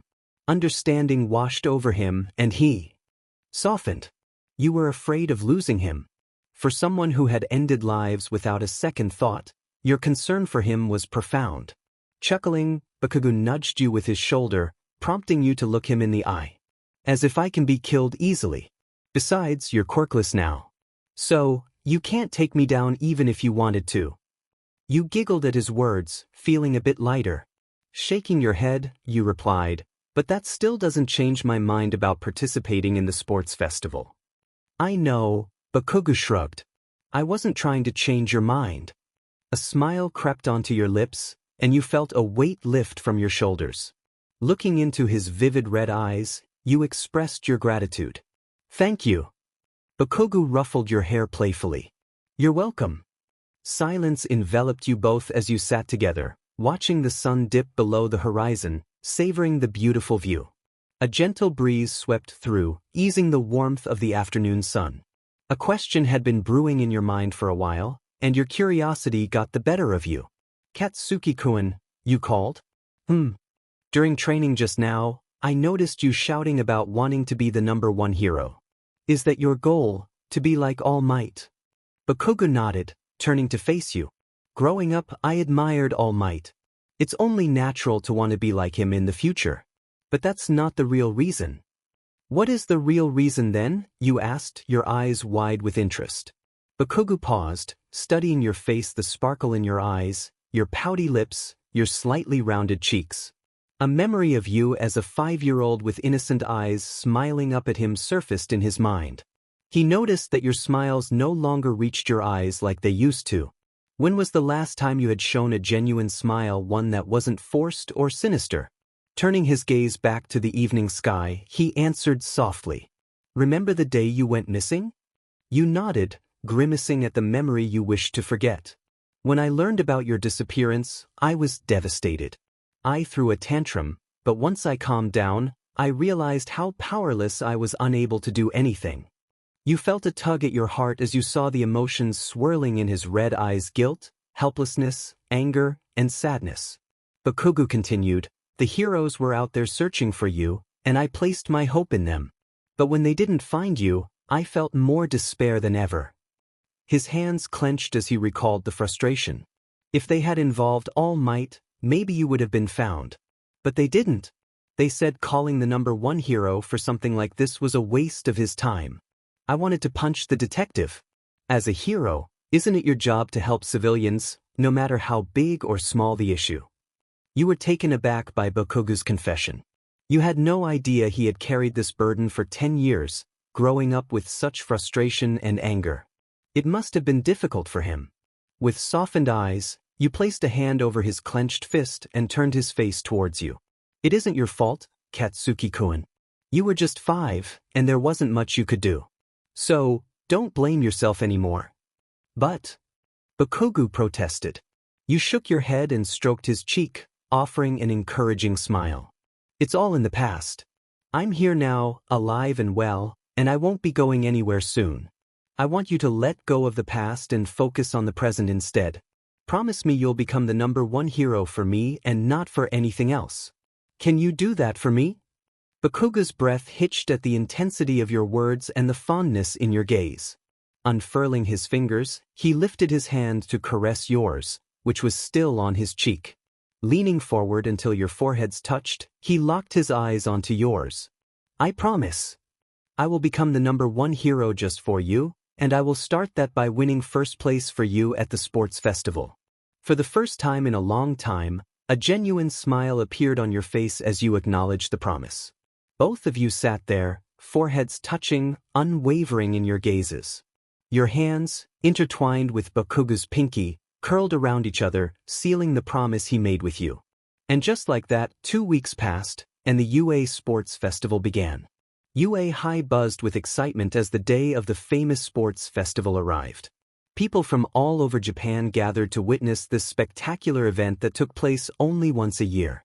Stalls lined the pavements leading to the stadium, offering delicious food and merchandise from popular pro heroes, creating a festive atmosphere even before the event started.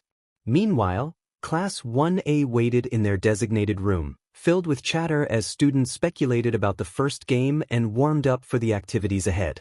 Everyone wore their UA sports attire, and you sat next to Bakugou, feeling bored. Since you couldn't participate in the sports festival, you questioned the purpose of being there. Bakugou grunted, arms crossed over his chest, and asked why you were present if you weren't participating. You replied dryly, explaining that Aizawa-sensei had put you on standby to handle minor injuries that Recovery Girl wouldn't attend to. You wished you were back in your dorm. He raised an eyebrow, shifting to face you. He questioned how you could help without your quirk and doubted your knowledge of first aid. Your irritation grew as you explained that you mainly used vines as your weapon, which had healing properties, and that Aizawa-sensei had returned only a fraction of your quirk. It wasn't enough to deal damage but sufficient for healing minor injuries. As you finished your explanation, you noticed Bakugou had dozed off. Frustrated, a tendril of vines slipped from your sleeve and playfully tapped him on the face. Bakugou shot up in anger, glaring at you and demanding to know what your problem was. You shot back that your problem was him falling asleep while you were explaining something important. You poked his chest with every word, emphasizing your point. Bakugou swatted your hand away, deepening his glare and claiming that you were boring. Your irritation flared into anger, and you felt like you might explode. You reminded him that he had asked you about it. Your classmates exchanged worried glances as the two of you clashed, glaring at each other. Midoriya sighed, hoping a fight wouldn't break out before the festival began. Fortunately, the class representative burst through the doors, announcing that it was time to enter. All heads turned toward him, some feeling confident while others were nervous, trying different methods to calm themselves. You watched with curiosity as Todoroki approached Midoriya, calling out his name. Midoriya turned, puzzled, and Todoroki boldly stated that he believed he was stronger. Midoriya was taken aback but meekly agreed, knowing it was true.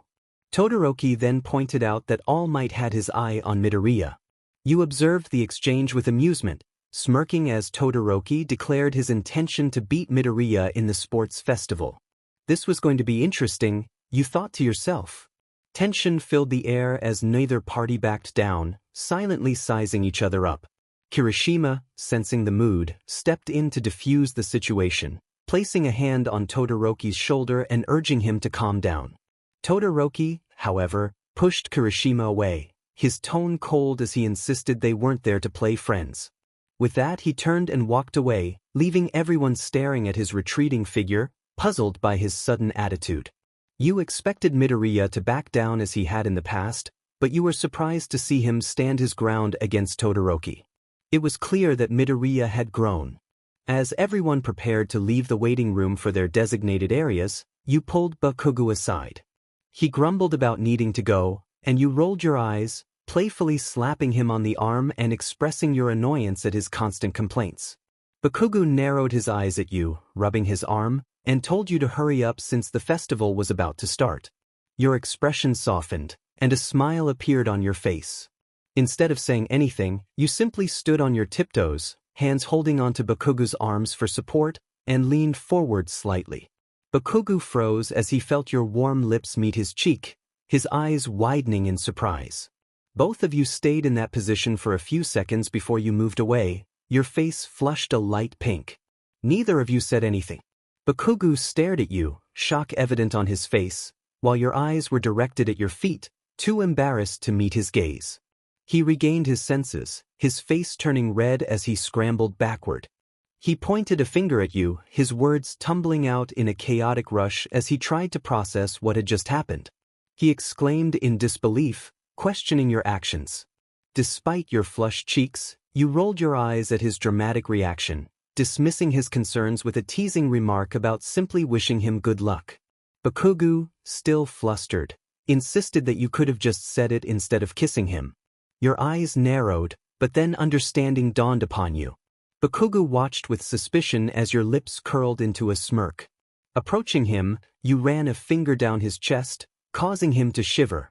Your hand came to a stop over his chest, and you could feel the rapid thumping of his heart. Bakugou's breath hitched when you tilted your head slightly upward, glancing at him with playful eyes, teasing him about his inexperience. Just then, Kirishima's voice called out, reminding everyone that the event was about to start. Both of you turned toward the door, where Kirishima's head poked through, scanning for his friend. He froze when he noticed the awkward position you and Bakugou were in. An awkward silence filled the room as the three of you exchanged glances. After a moment, Kirishima turned around and walked back out, whistling to himself, claiming that Bakugou was not there.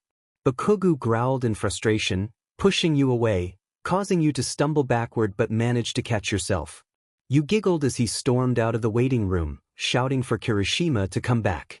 After your fun, you decided to leave as well.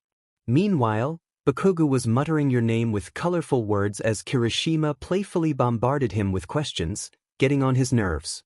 Even though Bakugou didn't need the luck, he appreciated your gesture.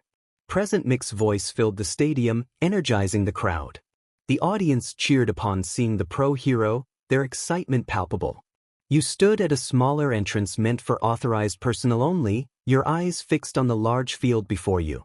That was where you would be stationed for any students needing medical attention. The cheers grew louder as first-year students from different classes made their entrance, stepping into the spotlight. Your gaze immediately found your class, and you waved to Midoriya when he noticed you standing in the shadows. The first years gathered in front of a small platform, where this year's chief guest was none other than the R-rated hero, Midnight. You rolled your eyes at the boys who were practically drooling over her, muttering in annoyance. It was time for the pledge ceremony, and the student representing the first years was Bakugou. You watched as he strode up to the stage, hands stuffed in his pockets. The stadium fell silent, everyone waiting to hear his pledge. He stood there with a blank expression and declared his ambition to be number one. You burst into laughter, doubling over as you tried to stifle it with your hand. You knew it was coming, yet it was such a typical Bakugou statement that you couldn't help but laugh. Immediately, jeers and protests erupted from the other classes, except for Class 1. Bakugou remained unfazed, his expression still blank as he walked off the stage to join his class. He shot a smirk your way before turning his attention to Midnight, who introduced the first game. You chuckled at his message, your lips curling into a smirk as you focused on your main task once the first game began. Time passed. You grumbled about Aizawa-sensei as you wrapped a vine around a student's arm, tending to a minor cut. It was the end of the second game, the cavalry battle, where students who made it to the top 40 after the obstacle race competed for individual tournaments. You were attending to the students who had gotten hurt, as instructed by your black-haired teacher. Students with more serious injuries were directed to Recovery Girl's office, while you dealt with those who complained about minor injuries. Honestly, it was just small cuts and bruises. The student you were tending to sweat dropped at the dark aura surrounding you as you continued to wrap vines around her arm, muttering under your breath. The girl hesitantly suggested that her arm was already fine, but you snapped back, asserting your role as the healer. She recoiled slightly before apologizing, and you confirmed your authority with a pointed remark. Finally, your vines uncoiled from her arm, leaving it as good as. Her eyes lit up with gratitude as she thanked you, expressing confidence that you would make a great hero in the future. Before you could respond, she dashed off to join her class. You stared incredulously in the direction she had run, her words echoing in your mind. This was the first time someone had suggested you would be a hero instead of a villain. You mumbled to yourself, dismissing the idea as ridiculous. Catching yourself before overthinking, you stood up and made your way toward Class 1A's waiting room, knowing a certain blonde would be fuming over his loss in both games. Bakugou was venting his frustration, lamenting how close he had come to victory and expressing disbelief that Midoriya and another student had beaten him. You asked if he was done, suggesting it was time to go get food. Bakugou expressed his hunger, gripping the front of your shirt as you looked at him with mild annoyance. He questioned why you weren't comforting him instead of thinking about food. You rolled your eyes and poked him in the eyes, prompting him to release his hold. You reminded him that it didn't matter if he didn't win first place in the initial games, as the overall victory was what truly counted. Bakugou glared at you, but his watery eyes from your poking made it look more like a squint, which only made you giggle and further irritated him. He snapped at you, but you playfully pointed out that you had a name. He growled in response, and you sighed before smiling at him. Stepping into his personal space, you took his hand, noticing the difference in size and strength between his fingers and yours. His expression softened as he ruffled your hair, apologizing for breaking a promise. You reassured him that he hadn't broken it yet since he still had the one-on-one tournament to compete in. He nodded and you grinned, causing him to chuckle as he pulled you into a hug. You embraced him tightly, resting your face against his chest until your stomach grumbled, reminding you both that you hadn't eaten yet. You took his hand and excitedly suggested going to get food together. As you made your way to the cafeteria, time passed, and the atmosphere shifted dramatically. The audience watched in shock as the match between Uraraka and Bakugou unfolded. No matter how hard Uraraka tried to get close, Bakugou's explosions kept pushing her back, and the crowd grew restless, demanding that the match be stopped. You frowned at the unfair treatment Bakugou was receiving, feeling frustrated that they couldn't see his true strength. Suddenly, Aizawa's voice cut through the tension, silencing the crowd. He called out the critics, asserting that Bakugou was being cautious and respectful of his opponent's abilities. You felt a wave of relief wash over you, grateful for Aizawa's support of Bakugou. As the match continued, Uraraka unleashed her quirk, causing debris to fall around them. You watched with concern, knowing that Bakugou would handle it with ease. As the fight reached its climax, Uraraka fell to the ground, unable to continue. Bakugou emerged victorious, and your heart swelled with pride. You knew others might see the match as unfair, but you recognized the respect he had for Uraraka as an equal. Deep down, you believed in Bakugou's potential to become a great hero. Moments later, Bakugou rejoined Class 1A, and his classmates greeted him with playful banter about his performance. You leaned closer to him, resting your head on his shoulder as you watched the next match unfold. You complimented him on his efforts, and though he grunted in response, you could tell he appreciated your words. As the final match began, Bakugou and Todoroki faced off against each other. The intensity of their battle showcased their equal strength, each countering the other's attacks. You watched intently, your heart racing with concern for Bakugou, even as you believed he would triumph. The two locked gazes, and Bakugou felt a surge of frustration when he noticed Todoroki's reluctance to use his full power against him. It only irritated Bakugou further knowing that the nerd was the one who forced him to use his fire quirk. From his peripheral vision, he was aware that the only person he cared about in his life was watching him, waiting for him to finish everything and claim victory. The promise he made with her 2 weeks prior to the sports festival surfaced in his mind. She wanted him to become the #1 hero for her, and Bakugou was determined to see that through. His sparks became wilder as he spoke, hoping to provoke his opponent. He declared that he would show what would happen if he was made a fool of, expressing his desire for an indisputable first place. He couldn't achieve that by defeating those who underestimated him. There was no point if he couldn't surpass Deku. If Todoroki had no intention of winning, he should not stand in his way. Bakugou growled as he charged towards the red-haired boy, who froze, conflicted and unable to perform well. However, he snapped out of it when he heard a familiar voice encouraging him not to lose. Bakugou glanced up at the stands with a grin, acknowledging the nerd's presence. Using his quirk, he propelled himself off the ground, flying toward Todoroki with explosive force. His explosions grew larger as he spun in the air, while Todoroki activated his fire, forming a tornado around himself. Bakugou felt a surge of excitement at the sight of flames dancing around Todoroki's left side. But at the last moment, the red-haired boy changed his mind, extinguishing the flames and looking down. Bakugou unleashed his special move, generating the biggest spark ever as he moved his hand forward, aiming for Todoroki. A massive explosion erupted, engulfing the arena in smoke and flames. The ice surrounding Todoroki shattered as everyone held their breath, waiting to see the outcome. When the smoke cleared, Bakugou's anger flared once more at the sight before him. Todoroki lay unconscious a few meters away, having been thrown out of bounds by the force of Bakugou's explosion. Gritting his teeth, Bakugou pushed himself to stand and rushed toward the red-haired boy. He pulled Todoroki up by the front of his shirt, his left arm pulled back, trembling with rage. He expressed his frustration, demanding to know why Todoroki had not given his all. His heart sank when he heard a familiar voice, desperate and pleading. It belonged to the girl who meant everything to him, and he realized he had failed her. Before he could respond, a pink mist surrounded him, and he collapsed onto the ground. Unconscious. The last thing he remembered was the sad glint in her eyes. When Bakugou woke up, she was not there. She was absent during the award ceremony when he received his gold medal from All Might, and he had hoped she might be in class afterward, but her desk was empty. He didn't blame her, he had likely let her down, and he was the last person she wanted to see. Despite this, Bakugou made his way to the abandoned training ground where they had spent time together on their first day at U.S.J. He told himself he would check if she was there and go home if she wasn't. Deep down, he wished she would be there. He needed her now more than ever. You were leaning against a tree, hugging your knees to your chest.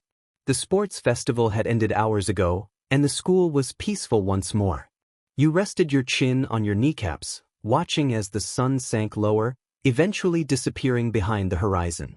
You remained still until the moon took the sun's place, with stars twinkling like diamonds. Standing up, you dusted off any stray leaves from your uniform skirt. A sigh escaped your lips as you glanced at the sky one last time before turning to head back to your dorm. Just as you took a step, your eyes landed on a familiar figure. You called out his name softly. Bakugou turned at the sound of his name, his gaze landing on you. He froze, his body rigid as he processed your presence. Neither of you spoke, you simply stared at one another. After a few moments, you broke the silence, congratulating him on winning the sports festival. Bakugou turned away, glaring at the ground as he noted your absence during the award ceremony and afterward. You offered a sad smile, apologizing for not being there, explaining that he must have been confused. His expression softened as he reassured you that you didn't need to apologize, it wasn't your fault, and he would have likely done the same in your position. Bakugou closed the distance between you, holding out his hand with his gold medal hanging from it. You looked up at him, confused, and questioned why he was giving it to you. He insisted you take it, shoving the medal into your hand. Afterward, he turned to leave, but paused to remind you of his promise to win first place, stating that he was giving you the medal as proof he had kept that promise. Your eyes glimmered with fondness as you lifted your hand, staring at the gold medal shining in the moonlight. Bakugou remembered the moment clearly. He had come to deliver a medal, a gesture that seemed trivial to him, but he knew it meant something to you. He snorted, stuffing his hands into his pockets, and felt the tension in the air as you approached him. You wrapped your arms around him from behind, resting your face against his neck, your voice soft and muffled. You acknowledged his disappointment about the match with Todoroki, understanding that winning first place might not have felt like a victory to him. Bakugou stiffened at your words, aware of their truth, but he remained silent, waiting for you to continue.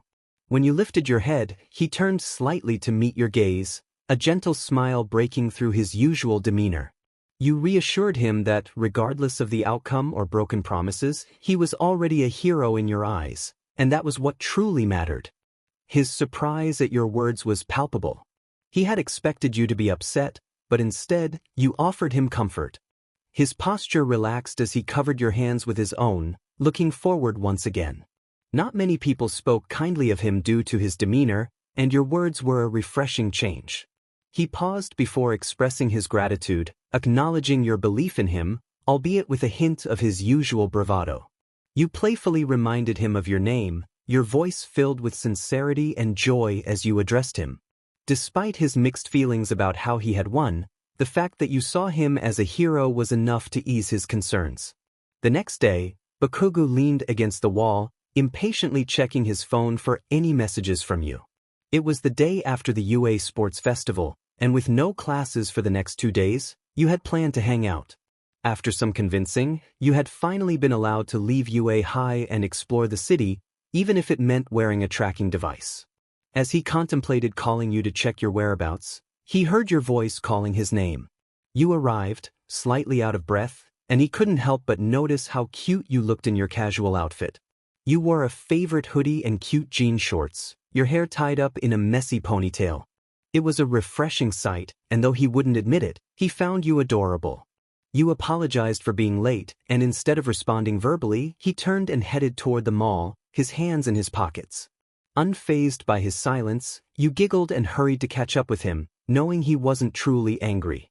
The mall was bustling with activity, filled with people enjoying various forms of entertainment and shopping. You spun around, taking in the sights, but almost lost your balance. Fortunately, Bakugou was quick to steady you, his voice filled with concern as he scolded you for being careless. Excitedly, you invaded his personal space, expressing your eagerness to explore all the mall had to offer. Just then, your stomach growled, reminding you that you hadn't eaten breakfast. You felt a flush of embarrassment and offered him a sheepish grin. Bakugou smirked and took your wrist, leading you toward the restaurants. He teased you about being so excited to see him that you forgot to eat. You pouted, explaining how long it had been since you had done something fun with a friend. As you adjusted your grip, Bakugou suddenly stopped, causing you to bump into him. You scowled, rubbing your nose, and he took the opportunity to ask about your life since you had been away. You raised an eyebrow at his question, explaining that you hadn't had the chance to experience normal activities, especially given your unusual circumstances. You reminded him of the eccentric friends you had, emphasizing that villains didn't exactly have typical hangouts. So no. But even then, you didn't really go out on your days off. If going out meant engaging in villainous activities, then no, not really. Between training and other villainous tasks, there wasn't much time for anything else. It didn't bother you, so you shrugged it off and changed the topic. You were hungry and suggested going to eat. As you dragged Bakugou to a ramen restaurant, he wore a scowl the entire way, contemplating your words. Katsuki-kun needed to stop scowling, or he might end up looking that way for the rest of his life. He couldn't believe you still thought like that, questioning your maturity. You defended your belief, recalling a past experience that made you think otherwise. In the end, your argument escalated to the point where you were both asked to leave the restaurant, neither willing to back down. It was all his fault that you got kicked out. You had been craving ramen for ages, and he ruined it for you. He retaliated, asking if you wanted to fight. You challenged him, questioning his vocabulary. The two of you clashed in the middle of the mall, drawing attention from everyone around.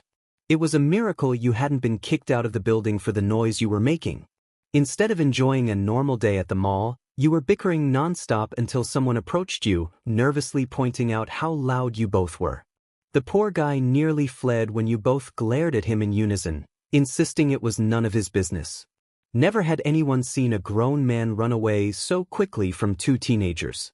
Eventually, you both calmed down and left the area, not caring that you had just argued so loudly in front of so many people. You asked Bakugou what to do next, swinging your joined hands playfully. He shrugged, suggesting you decide since you were the one who wanted to hang out.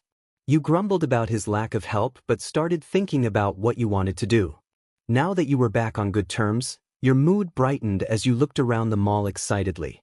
Your eyes lit up when you spotted the arcade just a few meters ahead. You pointed in that direction, eager to go. Without waiting for his response, you dragged Bakugou toward the arcade. Surprisingly, he followed begrudgingly, cursing under his breath. Once inside, the outside noise faded, replaced by the sounds of game machines. The arcade was dimly lit, with only the glow from the machines illuminating the space. While your eyes sparkled with excitement, Bakugou narrowed his eyes in irritation at the noise. However, seeing your eager expression made it somewhat bearable for him. You bounced around, pointing out different games, which brought a small smile to his face as he thought how cute you looked. You wanted to play a dance rhythm game first. Bakugou raised an eyebrow, questioning whether you even knew how to play. You nodded enthusiastically, your grin growing wider.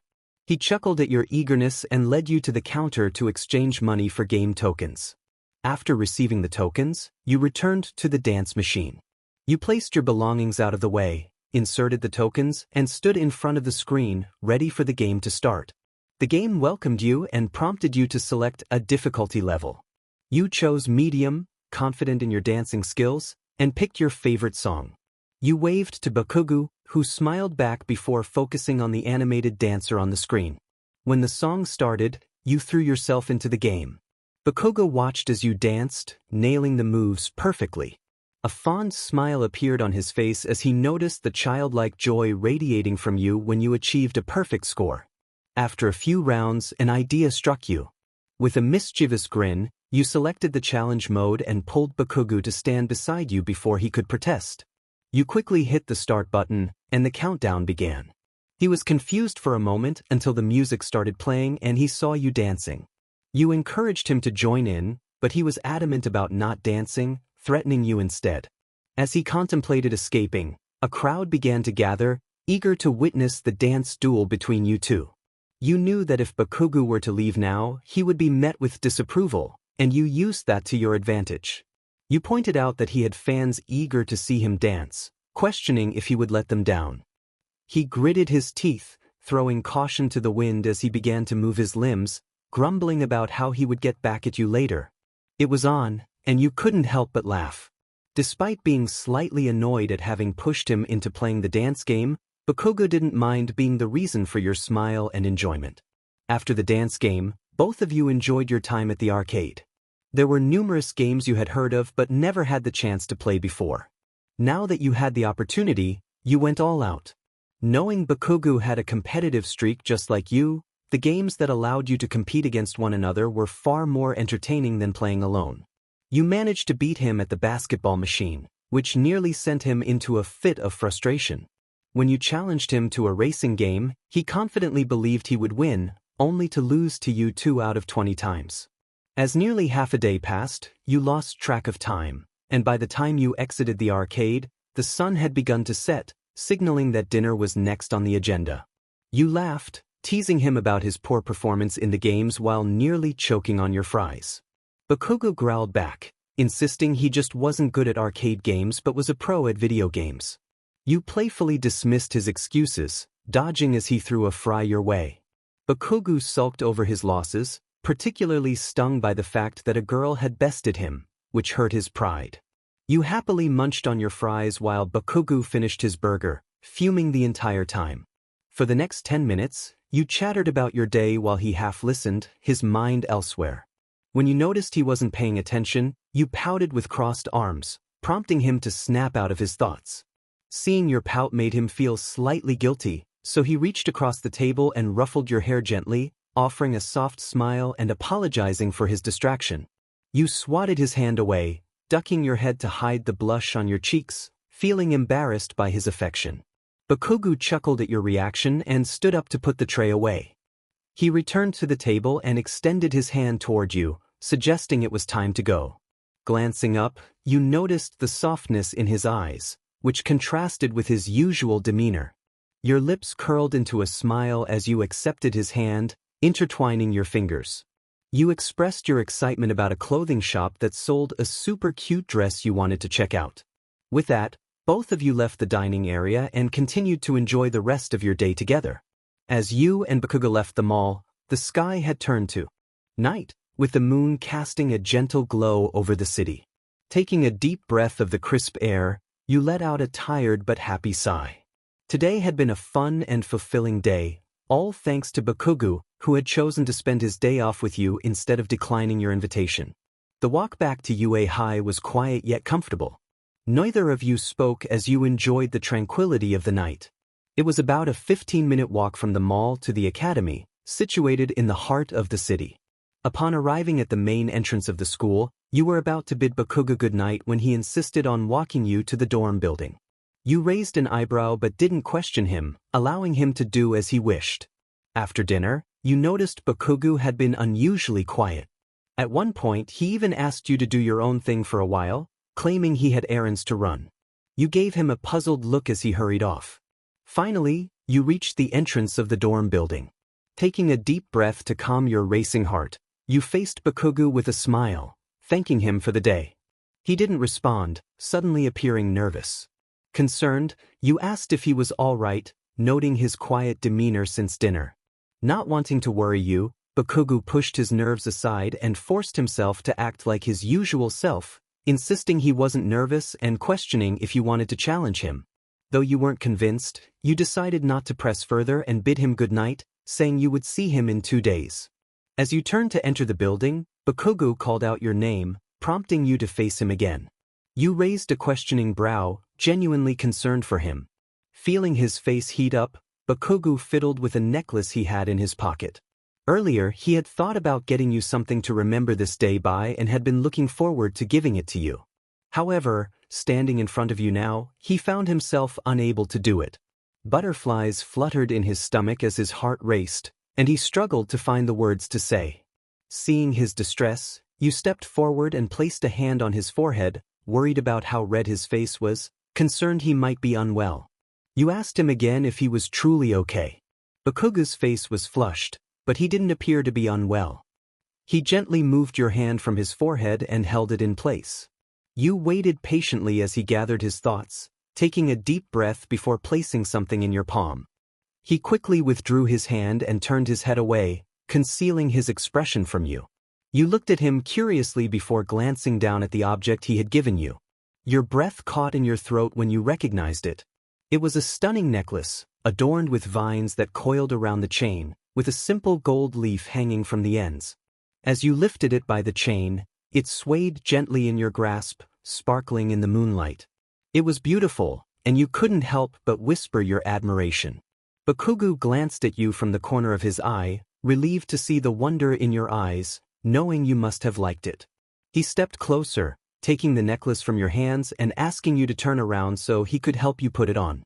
His arms encircled you as he fastened the necklace around your neck, stepping back once he was finished. You looked down at the necklace once more before smiling brightly at him, expressing your gratitude and love for the gift.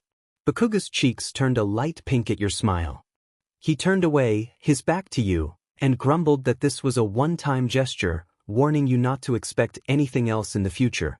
You giggled at his flustered demeanor, finding it endearing. That day had been the best in years, and sharing it with Bakugou made it even more special. Since UA had given students 2 days off, you spent the first day with Bakugou and decided to spend the second day relaxing in your dorm, doing nothing in particular. Before you knew it, the 2 days had passed, and you were back in class as school resumed. After not seeing each other for 2 days, Class 1A buzzed with energy as students shared their experiences with citizens on their way to school. Some were praised for their performances, while others were reassured that it was okay not to win, as they had done their best. Your classmates were thrilled that so many people recognized them from their matches broadcasted on national television. You, however, felt indifferent since you hadn't participated in the sports festival. You preferred to keep a low profile, especially since being recognized could complicate your plans. The classroom door slid open, revealing Aizawa, the Class 1A homeroom teacher. The sound of footsteps echoed as everyone hurried back to their seats, facing the front. Aizawa greeted the class, and the students responded enthusiastically. You rested your head on your palm, already zoning out. Tsuyu, your froggy classmate, noticed that Aizawa was no longer wrapped in bandages. She expressed her relief, and you lifted your head slightly to see that she was right. You noticed a scar beneath Aizawa's left eye, likely from the Nomu attack. Aizawa explained that the old lady had gone overboard with his treatment before shifting to more important matters. He announced that they would have a special hero informatics class that day. The class tensed at his words while you sighed, wishing you were anywhere but there. Learning about hero-related topics wasn't your interest, given your own aspirations. Aizawa continued, stating that they would be coming up with hero names. Your classmates cheered with excitement, while you felt the opposite, letting out a tired sigh. With his quirk activated, Aizawa's eyes flashed red, and the class quickly settled down, not wanting to provoke him. Once he returned to his usual self, he elaborated on the pro-hero draft picks he had mentioned previously. You struggled to pay attention, your eyes half-lidded as you fought off sleep. Just as you were about to drift off, a female voice cut through the air, waking you up. The boys perked up, their cheeks flushing when they saw who had entered the classroom. Midnight, the R-rated hero, walked in and stood beside Aizawa. He explained that Midnight would ensure their chosen names were appropriate, as selecting a name could help them solidify their future aspirations. With that, Aizawa retrieved his yellow sleeping bag from beneath the podium and zipped himself inside, resembling a yellow caterpillar as he fell asleep. Boards and markers were distributed to the students, allowing them to write down their desired hero names after some contemplation. You stared at the blank board sitting on your desk, tapping the marker against your cheek. You pondered the idea of a hero name, questioning the need for one since you identified as a villain. Raising your hand, you sought Midnight's attention. She acknowledged you, prompting you to express your thoughts. You conveyed your reluctance to participate, explaining that coming up with a hero name felt nonsensical given your villainous identity. One of your classmates, Uraraka, turned to you with surprise. She expressed her belief that being at U.S.J and in the hero course indicated you were leaving your villain status behind to focus on becoming a hero. At that moment, every pair of eyes in the room was on you, eager to hear your response. You took a moment to glance around the class, eventually locking eyes with Bakugou. His steely gaze was devoid of emotion, but you sensed a flicker of hope within him, as if he believed you might choose a different path. However, you knew the truth would shatter his expectations. You addressed the class, stating your choice to pursue a path that would dismantle everything in its way, contrasting with their desire to bring light to society. After your declaration, you averted your gaze from Bakugou, not wanting to witness his reaction. You lowered your head, allowing your hair to shield your face from your classmates. An uncomfortable silence enveloped the room, the atmosphere heavy with disbelief as they processed your words. They had assumed you were turning over a new leaf by joining their class. Sensing the tension, Midnight attempted to lighten the mood with a smile, encouraging everyone to present their names, starting with those who were ready. This successfully shifted the focus away from you, as the class prepared to share their hero names. While some students were anxious, others were excited to showcase their chosen names. Aoyama stood up, making his way to the front of the class. All eyes were on him as he revealed his hero name, declaring himself the shining hero, I cannot stop twinkling, which he followed with a flourish of sparkles. The class gasped in surprise at the spectacle. Midnight took Aoyama's board and suggested a few changes to simplify the name, which he happily accepted. This process continued as Tsuyu presented her name, Rainy Season Hero, Froppy, earning cheers from her classmates. One by one, students presented their hero names, filling the room with excitement as Midnight approved each one. You chose to remain quiet, not wanting to disrupt the positive atmosphere. However, your interest peaked when Bakugou approached the front. He announced his name, King Explosion Murder, with his usual glare, showcasing his fierce demeanor. Laughter erupted in the classroom at the absurdity of his name, but it felt fitting for him. Eventually, all students had shared their hero names except for you. The class turned their attention to you, who was still staring at your board with a blank expression. Midnight called your name, prompting you to stand up and take your board to the front. Feeling the weight of everyone's gaze, especially Bakugou's, you took a deep breath to steady yourself. You lifted your head, presenting your name to the class. If I'm a hero, this is the name I'll go with, Nature Hero, Gaia. Silence followed as you returned to your seat, placing your board face down and gazing out the window. The bell rang, signaling the start of lunch, but before the students could leave, Aizawa, now awake and refreshed, addressed the class about the upcoming internships. He explained that now that everyone had chosen their hero names, they would discuss the internships lasting a week. Those with offers from professional heroes would receive lists to choose from, while others would select from various agencies across the country.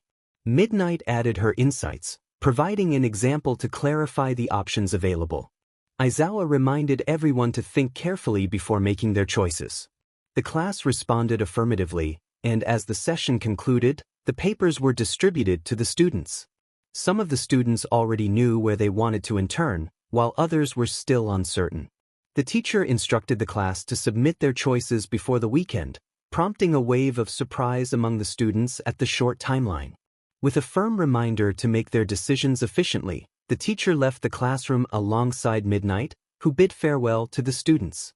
As the class buzzed with discussions about potential hero agencies for internships, you were approached by your childhood friend. Your gaze remained fixed on the view outside, and you spoke in a monotone voice, expressing your resolve. You anticipated his response but felt certain that nothing he said would change your mind.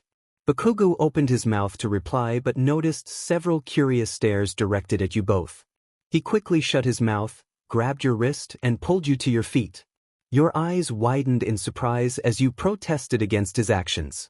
He slid the classroom door open and slammed it shut behind him, hissing through gritted teeth for you to be quiet and follow him. You complied, allowing Bakugou to lead you to a quieter, more secluded area where no one could overhear your conversation. You mentally sighed, knowing he was going to confront you about your earlier comments, despite your desire to avoid the topic. After navigating a few twists and turns, you arrived at an empty classroom. Bakugou released your wrist, and you followed him inside, rubbing the sore spot where he had held you tightly.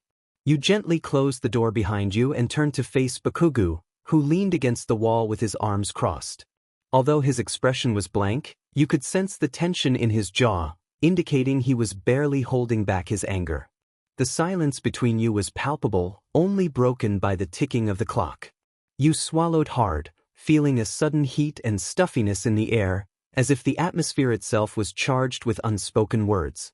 Unable to endure the silence any longer, you spoke first, urging him to share what was on his mind. Bakugou's eyes snapped open, his intense gaze piercing through you. He remained still, staring at you as if waiting for you to say something more. After what felt like an eternity, he finally spoke, questioning your earlier statement about choosing a path that would destroy everything in its way. You responded softly, acknowledging that he understood your meaning. This was not the answer Bakugou sought. He unfolded his arms and stepped closer, his eyes blazing with intensity. You instinctively stepped back until your back hit the wall, leaving you with nowhere to escape. You gulped, struggling to meet his gaze, feeling a flicker of fear creeping up your spine. Bakugou's commanding voice broke through your hesitation, urging you to look at him. Whimpering at the growl in his tone, you forced yourself to meet his fiery eyes, feeling like a deer caught in headlights. In moments like these, you knew he could be dangerously angry, and this was one of those times. When you had declared your intention to embrace a villainous path rather than becoming a hero, it ignited a fury within him. Yet, deep down, he couldn't blame you. He understood that your mind had been influenced, leading you to share the same disdain for heroes that many villains did. His anger was directed at those who had manipulated you, the same individuals who had attacked his class and tainted your once innocent mind. The thought of you potentially returning to the villain's side broke his heart, knowing that one day he might have to confront you as a hero facing off against a villain. Bakugou longed for a future where you stood by his side, not against him. Old feelings he had buried began to resurface, leaving him more confused than ever. Yet, one thing was clear. He had a strong desire to bring you back to his side. Noticing the silence that had enveloped him, you saw a whirlwind of emotions flash through his eyes, too quick for you to grasp. Despite the rapid changes, you felt the weight of his feelings pressing down on you. You whispered his name, concerned about the tension between you. Bakugou snapped out of his thoughts, his eyes softening as they met yours, filled with concern and confusion. He sighed and rested his head on your shoulder, his voice muffled against your uniform as he expressed his fear of losing you again, especially after just having you back in his life. Puzzled by his words, you felt the gravity of his fear. Your hand instinctively reached up to run your fingers through his hair, trying to comfort him. Bakugou nuzzled into your neck, his rigid body relaxing under your touch. You gazed at the ceiling, humming softly, questioning why he still feared losing you when you were right there. He took a moment before responding, his tone tinged with insecurity as he reminded you of your declaration in class. He expressed his concern that you might one day return to the villain side, a future he desperately wanted to avoid. Your smile faltered, knowing the truth of your situation. You reminded him that once a villain, always a villain. Bakugou lifted his head, searching your eyes with a desperate expression as he held your shoulders, insisting that this belief was not true. You could always choose to become a hero, and then I wouldn't have to worry about fighting against you in the future. You shook your head at his ridiculous idea, thinking about how the villains had saved you from death. Bakugou was taken aback by your words, his brow furrowing in confusion. He asked what you meant by that. You replied that it was a story for another day and that you would tell him when you were ready. For now, you just wanted to enjoy the moment while you still had the chance. Refusing to believe your words, Bakugou pulled you into a tight hug, sniffling as he tried to hold back his tears. He vowed to bring you back to his side, no matter what it took. You didn't respond but wrapped your arms around his broad shoulders as he cried into you. It pained your heart to see Bakugou, usually so prideful, brought down to this state, wearing his heart on his sleeve. You knew you were the only person he would choose to be vulnerable with because he trusted you. Sadly, you couldn't bring yourself to do the same. Instead of discussing a future neither of you hoped for, you chose to embrace the present, where you weren't classified as a hero or a villain but simply two teenagers who cared deeply for each other, feeling pain when the other was hurting. You thought to yourself that you were sorry, Katsuki, but you had already made up your mind about walking a different path. The day before Class 1A's internship found you at the train station with Aizawa, seeing your classmates off. Since it wasn't compulsory for you to intern at a hero agency due to your status as a villain, you would stay back at U.S.J to help your teacher while everyone else headed to different parts of Japan for their one-week internships. Aizawa instructed his students to ensure they had their costumes and reminded them not to wear them in public. Ashido cheerfully agreed, lifting her costume suitcase into the air, only to be corrected by Eraserhead, who told her to speak clearly. He focused on the rest of the students, reminding them to mind their manners with the heroes at their internships before sending them off. With that, everyone dispersed, heading to their respective terminals to board the trains.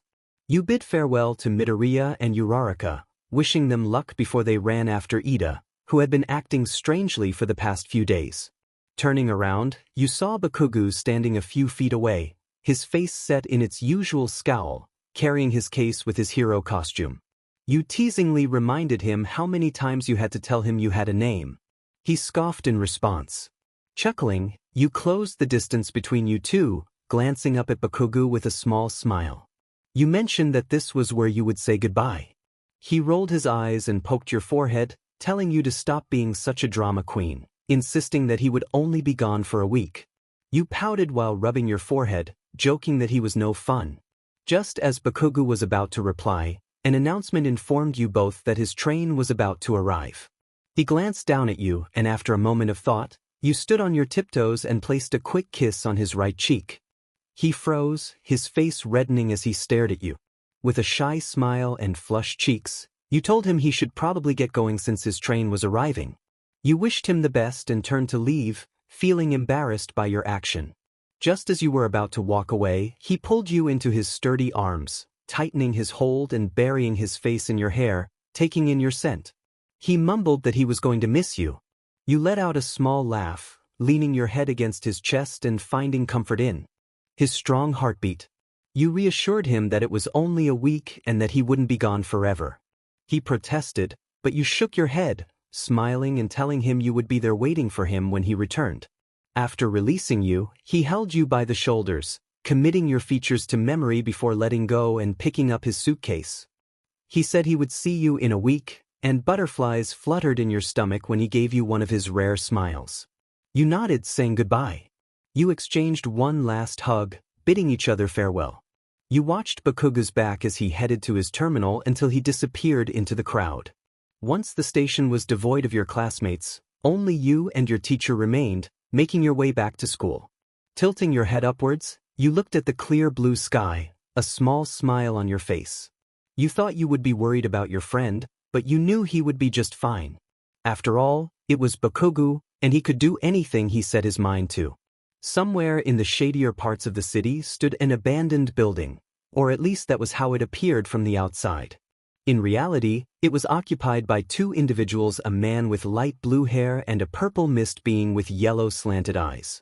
Tamura Shigaraki was playing with a shot glass, careful not to touch it with all 5 fingers, as his quirk would cause the glass to disintegrate. Meanwhile, Kurojiri, his accomplice, was wiping down the already spotless countertop. They seemed to be waiting for something to happen. Suddenly, Tamura turned his attention to the purple mist. Kurojiri looked at the leader of the League of Villains, his tone reflecting slight interest as he responded. He believed it was time to reach out. After all, it had been almost a month, and he was sure they had settled in by now. Tamura nodded in agreement and requested Kurojiri's mobile phone for an important call. Kurojiri handed him a sleek, black device. Tamura entered a phone number from memory and held it to his ear, listening to the familiar dial tone. After a few rings, someone picked up on the other end. The voice inquired who was calling. Tamura identified himself, noting that it was about time he made contact, as the other person had been waiting for a while. Tamura could almost hear the smirk in the voice, but he kept his tone serious as he got to the point. He asked if the other person had accomplished the task he had requested. The response was confident, with the person affirming that they had managed to gain control over their target. A small smirk appeared on Tamura's face as he praised their efforts. The other person asked if there was anything else before they had to leave. Tamura exchanged a look with U.S.J, silently communicating before he replied that there was nothing more, just to continue with their current actions. The call ended, and Tamura placed the phone on the counter, sliding it across to U.S.J, who caught it and tucked it away. U.S.J then asked what their next move would be. Tamura cryptically replied that now they would wait, returning to his previous activity of playing with a shot glass. After finishing grading the papers, you stood up and walked over to Aizawa, handing him the stack you had worked on. He reviewed the worksheets, ensuring everything was satisfactory before setting them aside. Dismissing you for the day, he told you that you were free to go. Feeling relieved, you thanked Aizawa and returned to your desk to pack your belongings. Slinging your bag over your shoulder, you bid farewell to your teacher and left Class 1A, where you had spent the entire day. By the time you exited the main school building, it was late afternoon. You changed your indoor shoes for outdoor ones and made your way back to the dormitory. Unlocking your door, you entered your room, the sound of the door closing softly behind you as you dropped your school bag on the floor. You flopped onto your bed, bouncing slightly before settling into the soft duvet. For the past few days, aside from studying and assisting Aizawa, you hadn't been doing much compared to your classmates. While they were out in the real world on internships, you were stuck at U.S.J, handling tasks like grading papers and organizing files.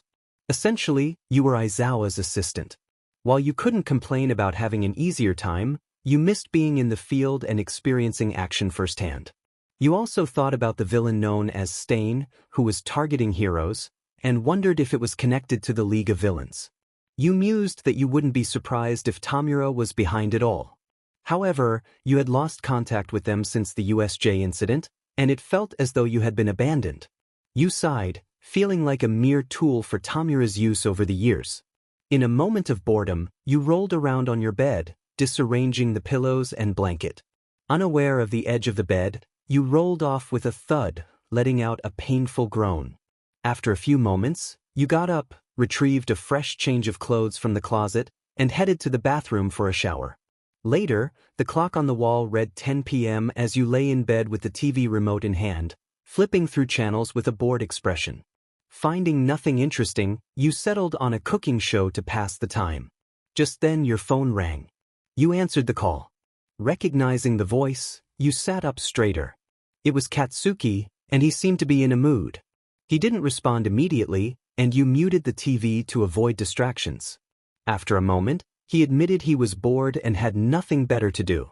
You understood the underlying message and teased him, suggesting that if he missed you, he should just say so instead of being indirect. He quickly denied it, growling in response, but you could tell he was embarrassed. You laughed and asked about his internship with Best Jeanist, the number 4 pro hero. He replied that nothing exciting was happening, as he was just being groomed and put into one of Jeanist's outfits. You couldn't help but tease him about how he must look in those jeans, and his frustrated response only made you laugh harder, filling your room with the sound of your amusement. Haha.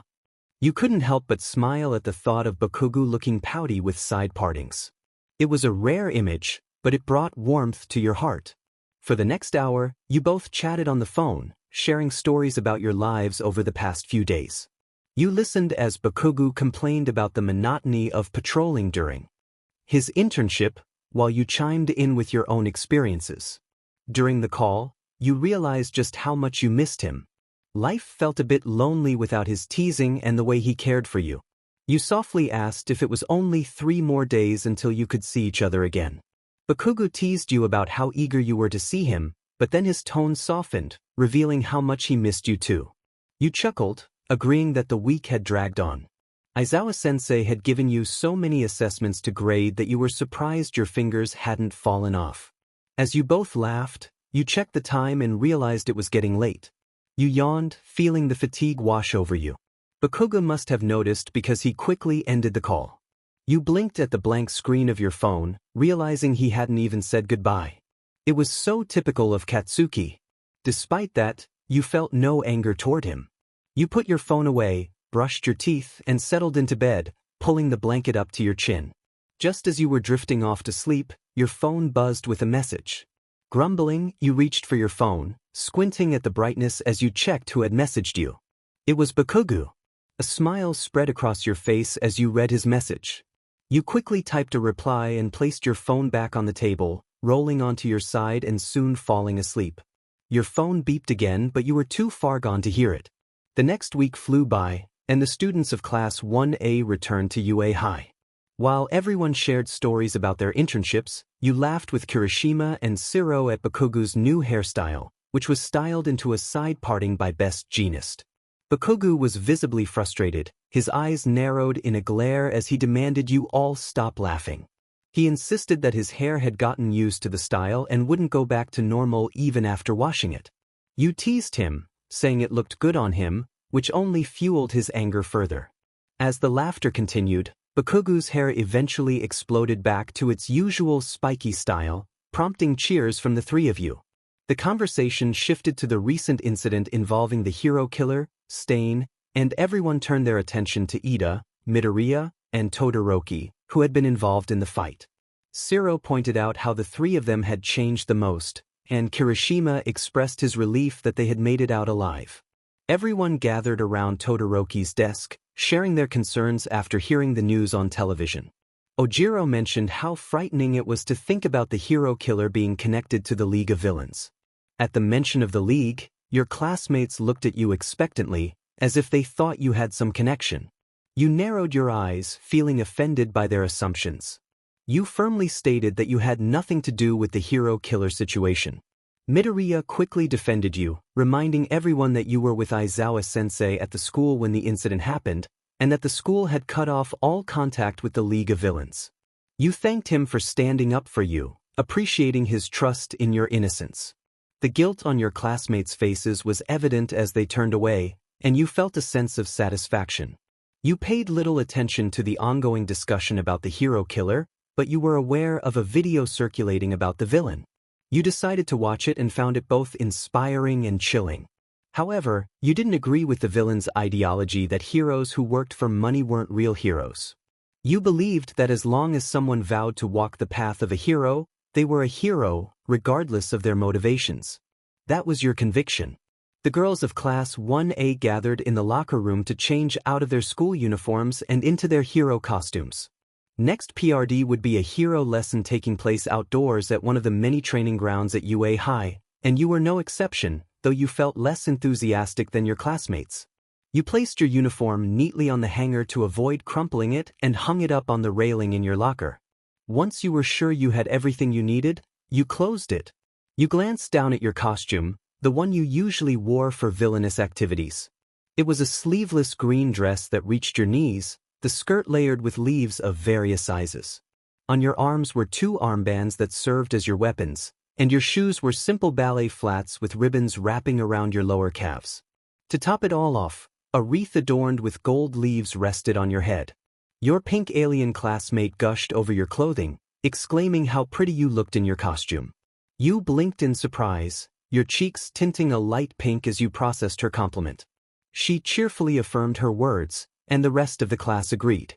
Twirling your U.S.J locks between your fingers, a habit you had when feeling shy or embarrassed, you bashfully thanked her. So you stepped forward, recalling your hero name. She remarked that it made sense why you chose Gaia, as it suited you perfectly. You beamed at her words, feeling a warm glow of happiness that she understood the meaning behind your name. Gaia, or Mother Gaia, was the Greek goddess of nature, and being a lover of Greek mythology, you had chosen that name because it fit your quirk. Once everyone was ready, they headed out of the locker room toward the training ground. On the way, the girls asked you questions, and you felt overwhelmed by the sudden attention. Nevertheless, you answered each question, and when you asked why they were so curious about you, they expressed their desire to get to know you better and hopefully become friends. You were stunned, as you had thought that most of your classmates, aside from Bakugou and Midoriya, disliked you because of your villainous background. It turned out to be the opposite. It felt nice to be surrounded by girls, as you had only male friends throughout your life. Even at the hideout, there were no other female villains besides you.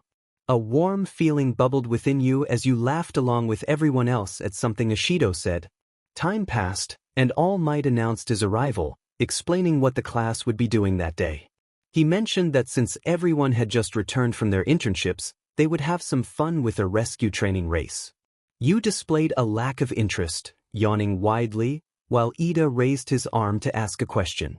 He suggested that if they were doing rescue training, it should take place at U.S.J. All Might clarified that U.S.J. was meant for disaster training. As he explained the details of the race, you tuned him out, daydreaming about what you would have for lunch afterward. You only paid attention again when All Might pointed at a certain blonde, reminding everyone to keep damage to buildings to a minimum. Bakugou turned his head away, insisting he didn't want to be singled out. You snickered quietly, but he heard you and angrily declared that he would get you for laughing. In a playful act, you stuck your tongue out at him, which only fueled his irritation further. While you both bickered, All Might instructed the first group to get in place for the training to begin. You were in the last group, alongside Kirishima, Bakugou, Tsu, and Jiro. While waiting for the fourth group to finish, Bakugou approached you as you warmed up. You greeted him with a smile, asking what was up. He growled at you to be quiet, but you noticed the slight concern in his eyes. When you asked if everything was okay, he turned away, hiding his expression, but his red ears betrayed him. He insisted he just wanted to ensure you wouldn't cause any destruction with your quirk before walking away. You giggled at his tsundere attitude, finding it cute. The announcement for the last group to get ready echoed through the training ground. A smirk crossed your lips as you cracked your fingers, stepping onto the training ground. It had been a while since you last used your quirk, and you were eager to show your classmates what you could do. Once everyone was in position, the horn sounded, signaling the start of the race. In the distance, you could hear Bakugou's loud explosions as he used his quirk to propel himself toward All Might. He confidently declared he would be the first to win. Rolling your eyes at his bravado, you took your time, scanning the surroundings for something specific. Midoriya watched you with confusion and concern, noting that everyone else was moving while you remained still. He worried you might lose the race. The rest of the class murmured their agreement, all eyes fixed on you, curious about your plan. You muttered to yourself, urging whatever you were searching for to reveal itself. Then your eyes lit up as you spotted it hidden from plain sight. With that, you set your plan into motion. Bakugou, feeling confident, pushed his quirk to cover the remaining distance to All Might faster. He noticed Kirishima and Tsu closing in on him, but you were nowhere in sight. His smirk widened as he neared All Might, already tasting victory. Suddenly, a massive dandelion burst forth from behind the structure where All Might stood, causing everyone's jaws to drop. Standing atop the gigantic flower was a very familiar, haired girl. Since when on earth did you get there? It was your turn to smirk as a pair of determined orbs locked onto your target. You liked your lips when you spotted Bakugou in the distance, gaining speed as he gritted his teeth. He shouted that he wouldn't let you win. Winking at the blonde, you leapt off the dandelion and landed next to All Might, your feet barely making a sound upon touching the ground. All Might's loud voice rang throughout the training ground, thanking everyone and congratulating you. You held out a peace sign, a bright grin on your face as you accepted the banner from the hero and slung it around your body. Your classmates approached to congratulate you on your victory when suddenly a low growl emanated from behind you. Dipshit. Everyone froze and slowly backed away from the raging blonde while you sighed, feeling exasperated with your childhood friend. You fixed Bakugou with a bored look, your brow barely raised. His anger only intensified at your unbothered tone as he stormed the rest of the way to you. He came to a stop, his red glare meeting your eyes. Both of you were locked in a stare down, neither willing to back down. Your classmates watched with bated breath, anticipating Bakugou to confront you since you had won the race, and everyone knew how much he despised losing. When the blonde took a step forward and gently ruffled your hair, they were completely taken aback. They watched with wide eyes as your cheeks flushed a light pink at something Bakugou had said. Embarrassed by his own action, Bakugou quickly retreated his hand and turned away, walking off with the tips of his ears turning red. Kirishima was the first to recover, running up to his friend and bombarding him with questions until Bakugou snapped at him to be quiet. Meanwhile, you stared at the retreating figures of Bakugou and Kirishima with wide eyes, a hand subconsciously reaching up to where Bakugou had touched your hair. You swore you weren't blushing as you recalled how his warm breath brushed against your ear when he spoke to you. A shiver crept down your spine. Name: Chan. The next PRD is going to start soon. We should probably leave now or we'll be late, so you called out, bringing you back to reality. You nodded and hurried after the green-haired girl, joining the rest of the class as All Might dismissed everyone for the next PRD. Name: Chan. During the race, how did you manage to make a dandelion grow that huge? Where did you find the flower in this dense area filled with factories? Midoriya asked, his green eyes sparkling with curiosity and wonder. Making plants huge is one of my quirk abilities, you explained with a chuckle. When the race started, I didn't immediately make a move like everyone else. Midoriya nodded, and you continued. That's because I was trying to look for a specific type of plant. Why would you do that? Plants usually don't grow in such areas, Yaoyorozu questioned, frowning. That's the thing many people don't realize. Yaoyorozu-san has a point, but certain plants can thrive in these conditions, like weeds.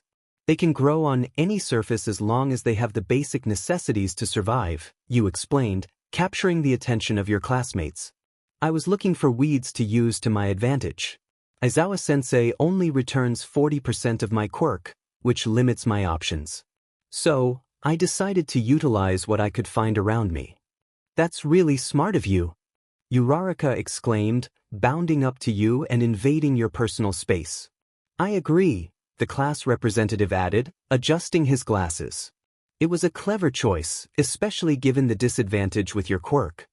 2 pink spots appeared on your cheeks as your classmates praised your quick thinking and decision-making. It felt strange, yet nice at the same time. You exchanged glances with Bakugou, who raised a brow in question when your eyes met. Recalling his earlier words, a small smile appeared on your face as you shook your head, mouthing the word, nothing. The blonde gave you one last look before entering the boys' locker room, while the girls and boys separated to change out of their hero costumes and back into their school uniforms. Throughout the rest of the day, a smile lingered on your face, warmed by the memory of a certain person and his words from when you won the race. You did well, dipshit. You knew Bakugou was proud of you just from his words alone. Hey, Midoriya. Midoriya was changing when Mineta called his name. The green-haired boy snapped out of his thoughts and focused on his purple-haired classmate. I discovered something crazy. Come here. Mineta waved his hand in a beckoning motion. Midoriya approached and noticed a hole in the wall behind a peeled-off poster, wondering how it got there. Look at this hole. It's probably thanks to the efforts of those who came before us. Mineta said, blushing and puffing air from his nose, knowing what the hole was used for. Next door is the girls' locker room. The boys of Class 1A perked up at Mineta's words, their interest piqued. Ida, being the responsible one, immediately stepped in to stop his classmate from doing anything inappropriate.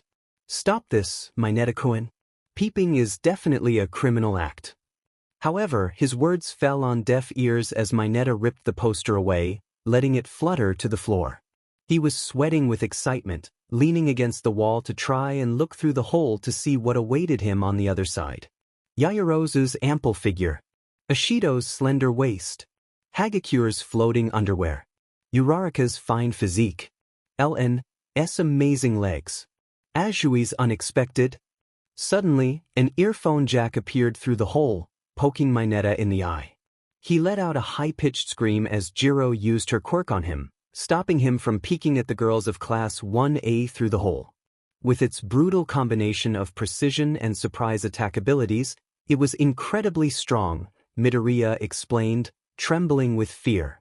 Meanwhile, in the girls' locker room, everyone was horrified by what they had heard.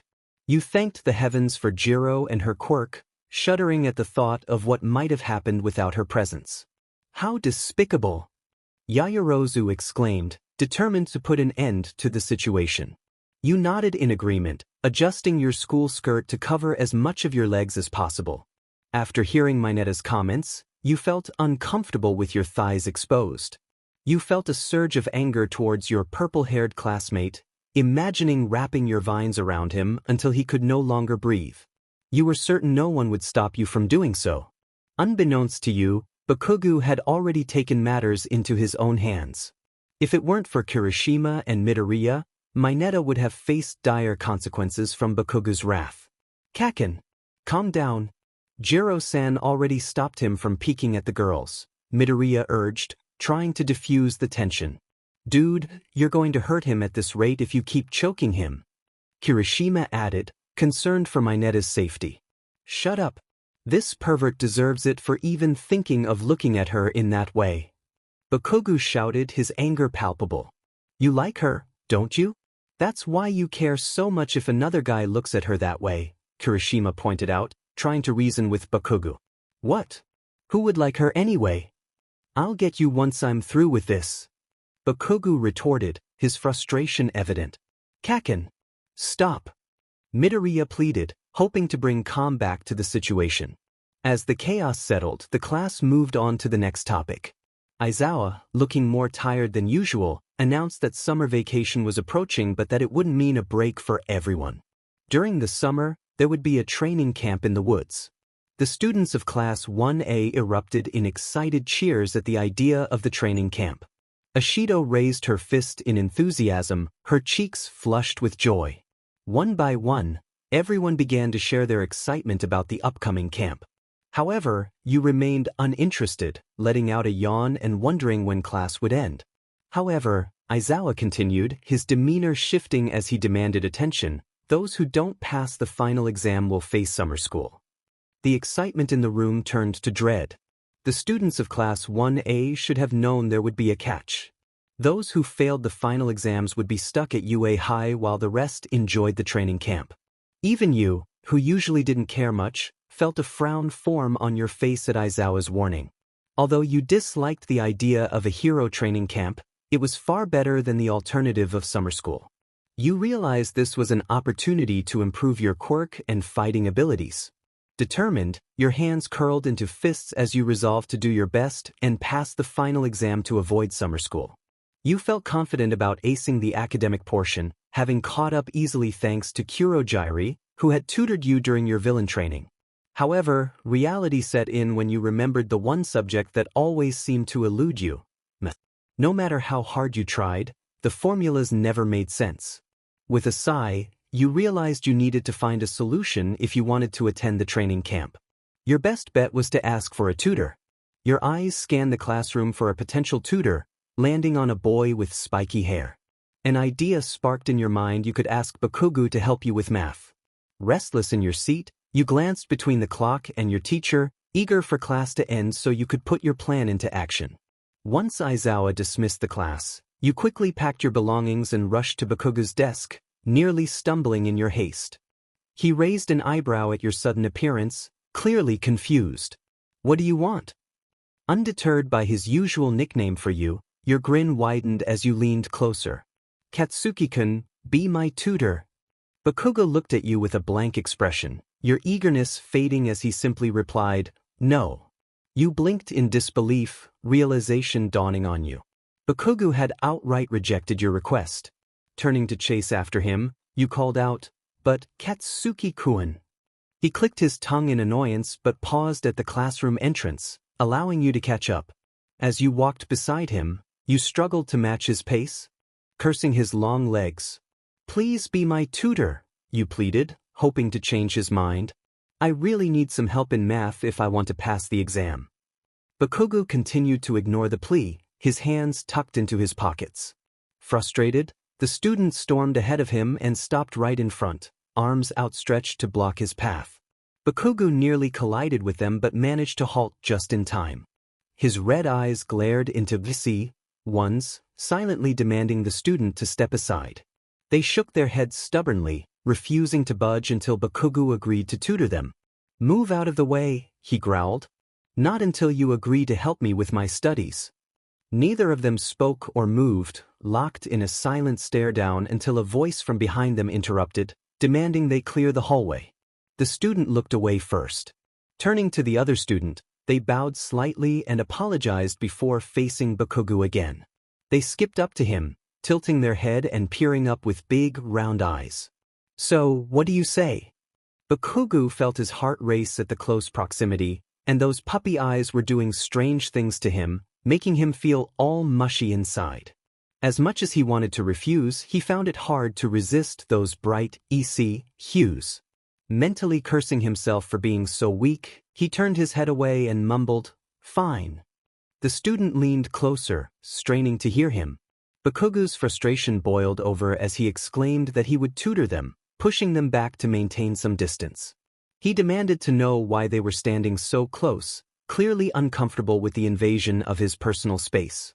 Confused by his reaction, the student noticed 2 red spots on his cheeks and wondered if he was feeling unwell. Bakugou, noticing the concern on their face, quickly turned away, walking off to hide his flustered state. Surprised by how far ahead he had gone, the student tightened their grip on their school bag and hurried to catch up. "Katsuki-kun, wait for me." "Then hurry up, I haven't got all day." Despite the impatience in his tone, Bakugou paused to wait. The student smiled, running to close the gap between them. As they walked out of the main building, their heart fluttered with excitement, enjoying the conversation with Bakugou, who grunted occasionally to acknowledge them. The student was clearing their desk when the doorbell rang, signaling someone was at the door. After tossing the last bit of trash away, they dusted off their hands and walked to the entrance. "I'm coming."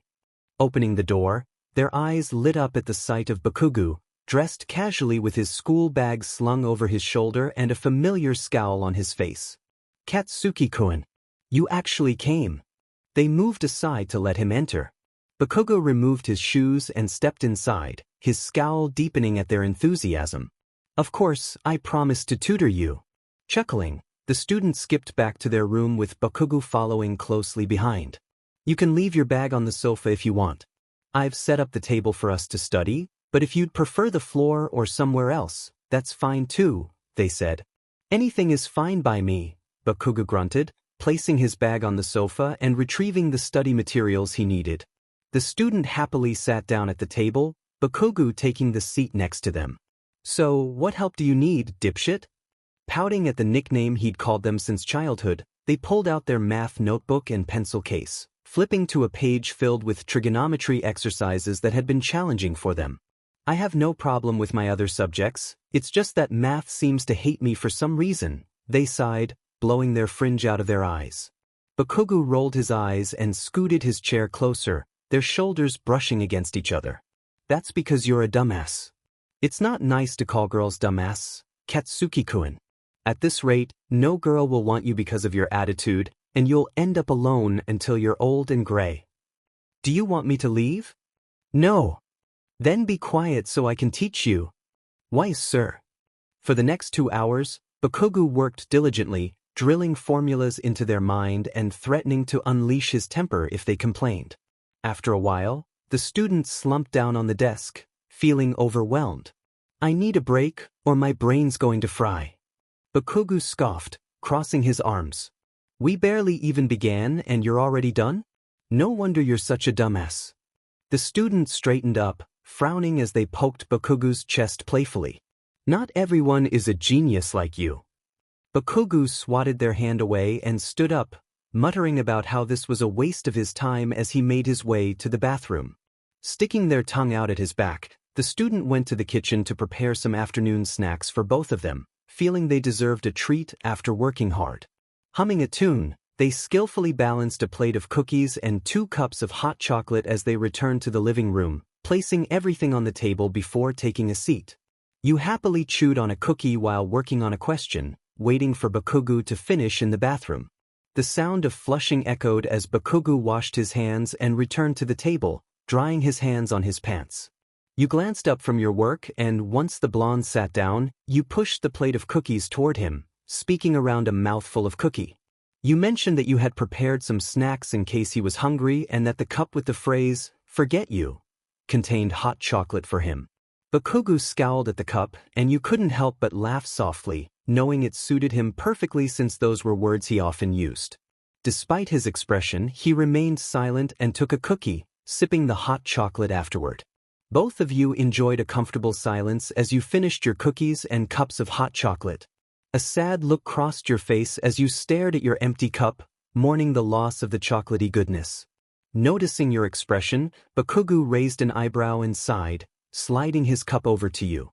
You caught it just in time, surprised by his gesture. Bakugou looked away, his ears slightly red, and grunted that he wasn't a huge fan of hot chocolate. Understanding his embarrassment, you chose not to tease him. Instead, you cupped your hands around the warm cup and brought it to your mouth, letting out a happy sigh at the aroma before taking a sip.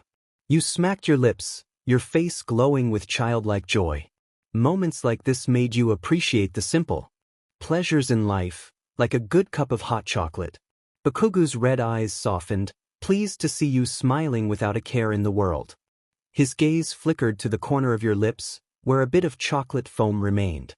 He reached out and wiped it off, causing you to freeze at the unexpected warmth of his hand on your face. You looked up at him, both of you caught off guard by the moment. The world around you faded as you both locked eyes, seemingly searching for something. Bakugou felt his heart flutter, nearly skipping a beat as butterflies danced in his stomach. The familiar feelings he had experienced years ago resurfaced, leaving him breathless. Yet, uncertainty and fear crept in, as if he was afraid to confront the answer he already knew. However, those doubts faded as your eyes met his, bringing him a sense of peace. He had found the answer to his unspoken question, and surprisingly, he was fine with it. The acknowledgement made his heart race even faster, and the butterflies felt alive within him. Meanwhile, you were captivated by the emotions swirling in his red eyes, unable to grasp them all. Each time you tried to identify one, it slipped away, leaving you slightly disappointed. One particular emotion stood out, but it vanished as quickly as it appeared. Neither of you realized how close you had leaned in until the doorbell rang throughout the apartment, causing you and Bakugou to jump apart. You stared at each other with wide eyes, faces flushed a deep red. Bakugou was the first to look away, hiding his face from you. You opened your mouth to speak when the doorbell rang again, followed by a familiar voice calling your name. You hurried to the door and flung it open, revealing a mildly surprised Aizawa standing there out of his usual hero costume. You greeted him with enthusiasm, asking how you could help. You rambled on, glancing back toward where Bakugou was, which made Aizawa raise an eyebrow in question. He noticed a pair of familiar shoes next to yours and had a clear idea of who might be in your apartment. He pointed out that you had a guest. You flushed a light pink and fidgeted with your fingers, explaining that you had asked Katsuki to be your math tutor since you were struggling with the subject and wanted to prepare for the upcoming final exam. Aizawa nodded but didn't press further. Instead, he got straight to the point of his visit. He informed you that the final exam would consist of 2 parts written and practical. You frowned at the news but confirmed your understanding. Aizawa continued, explaining that during a recent staff meeting, the faculty and principal decided you would not take the practical exam with your classmates. Instead, you would have a separate practical of your own, with details to be finalized later. He asked if you had any questions regarding this arrangement. Your frown deepened, curious about why you were being treated differently. You asked Aizawa why you would have a separate practical exam. He nodded, anticipating your question, and explained that Class 1A had an odd number of students after your arrival, making it difficult to pair up for the practical exam. He also mentioned that the exam was targeted at heroes, which you might not be interested in. You inquired what you would be tested on instead. Aizawa informed you that you would be evaluated on your quirk and physical abilities since the school lacked a record of your strengths and weaknesses due to your late entry. After school on Monday, Aizawa informed you that you would be taking a different practical exam from the rest of the class. You agreed to meet him in the staff room for more details later. Returning to the living room, you found Bakugou on his phone, waiting for you. He put his phone away and raised an eyebrow in curiosity. You slumped into your seat and shared what Aizawa had told you. He expressed confusion about why you were chosen for a different exam, but you shrugged, explaining that you would have to wait for more information after school. You suggested getting back to studying, especially since you wanted to attend the training camp. Bakugou teased you about your eagerness, reminding you that you usually disliked participating in hero-related activities. You shot back, defending your desire to avoid summer school, which was a nightmare for any student. Bakugou, feeling confident after placing third in the midterms, dodged a pencil you threw in irritation. As he prepared to leave, you thanked him for his help, and he warned you to pass the exam or face his wrath for wasting his weekend. You chuckled at his unique way of encouraging you. After he left, you settled down to review the notes and tips he had shared, feeling more confident about passing math. The next day, Aizawa reminded the class that there was only 1 week left until the final exams, which would include both written and practical components. As he left the classroom, Ishido and Kaminari panicked about their lack of preparation. Their stress was contagious, and many students who hadn't performed well in the midterms shared their worries. Kirishima observed a group of classmates seeking help from Yaoyorozu, who had excelled in the midterms and was happy to tutor them. He turned to Bakugou with a teasing grin, noting the difference in their approaches.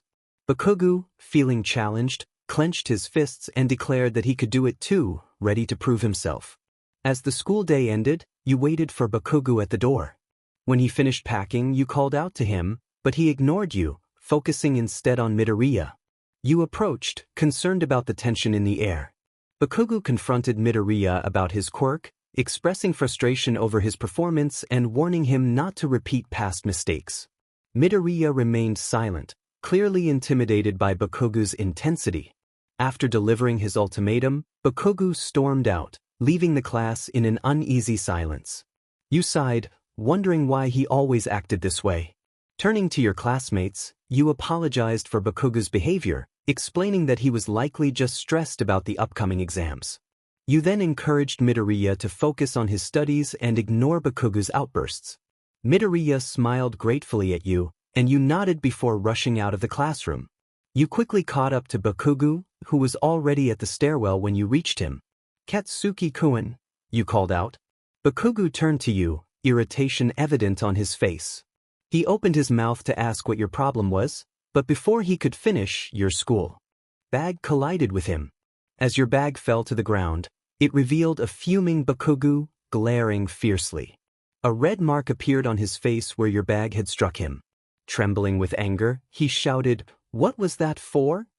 You retorted, "Oh, shut up. What you did back there was uncalled for. We aren't 5 anymore, so why do you keep picking fights with Izuku-kun?" You pinched Bakugou's ear, pulling him down to your height. He hissed in discomfort, demanding you let go. You held firm, refusing to release him. "Not until you apologize to Izuku-kun right now." Bakugou protested, insisting he wouldn't apologize to that shitty nerd. You declared, "Fine. If you want to do this the hard way, then we will." With that, you turned on your heels and dragged Bakugou back to class, threatening him to apologize to Midoriya, who looked taken aback. Bakugou initially refused, but after you gave him a light slap on the face, he reluctantly muttered a half-hearted apology. "Stupid woman," he grumbled, rubbing his sore ear and cheek. You heard him and shot him a fierce look, growling at him to repeat himself. Bakugou growled back but wisely chose not to argue further, especially when you were in a foul mood. You wore a triumphant smirk the entire time. For the next week, the students of Class 1A worked diligently. Some studied alone while others gathered for study sessions, helping one another. You joined Bakugou and Kirishima that weekend at a nearby family restaurant, as that was the condition for your permission to leave school grounds. You had a great time with the duo. It was amusing to watch Bakugou tutor Kirishima, playfully smacking his head with a rolled-up notebook whenever he struggled to understand something. Who knew Bakugou had another friend besides you? When you returned to school on Monday, the written exams began. For the next 3 days, you focused on revising and taking exams in a continuous cycle until the final day arrived. Aizawa instructed the class to put down their pencils and collect their answer sheets. You walked to the front and handed your paper to him, being the only one in your row due to the odd number of students. You paused at Bakugou's desk, beaming at him. "Katsuki-kun. Thanks to you, I was able to confidently tackle my math paper." Bakugou grunted in response, but you were too happy to mind his lack of enthusiasm. With the written exams behind you, the day of the practical exam arrived. During the exam, you barely managed to roll away as Aizawa's gray scarf struck the ground where you had just stood. Before you could catch your breath, he was coming at you again, swinging his leg toward your sides. You flipped back to evade the kick, realizing you were at a disadvantage as he continued his relentless pursuit. Desperate for a moment to think, you slammed your hands onto the ground, causing thick vines to burst forth and create a circular wall around you, keeping Aizawa at bay. You gasped for air, wiping the sweat from your brow as your mind raced for a solution. Aizawa observed the wall of vines, his eyes narrowed behind his yellow goggles, preparing for what might come next. However, he was caught off guard as roots shot up from the ground and wrapped around his feet, immobilizing him. He struggled to lift his leg, but the roots held on tightly. In his distraction, he didn't notice you sneaking up behind him.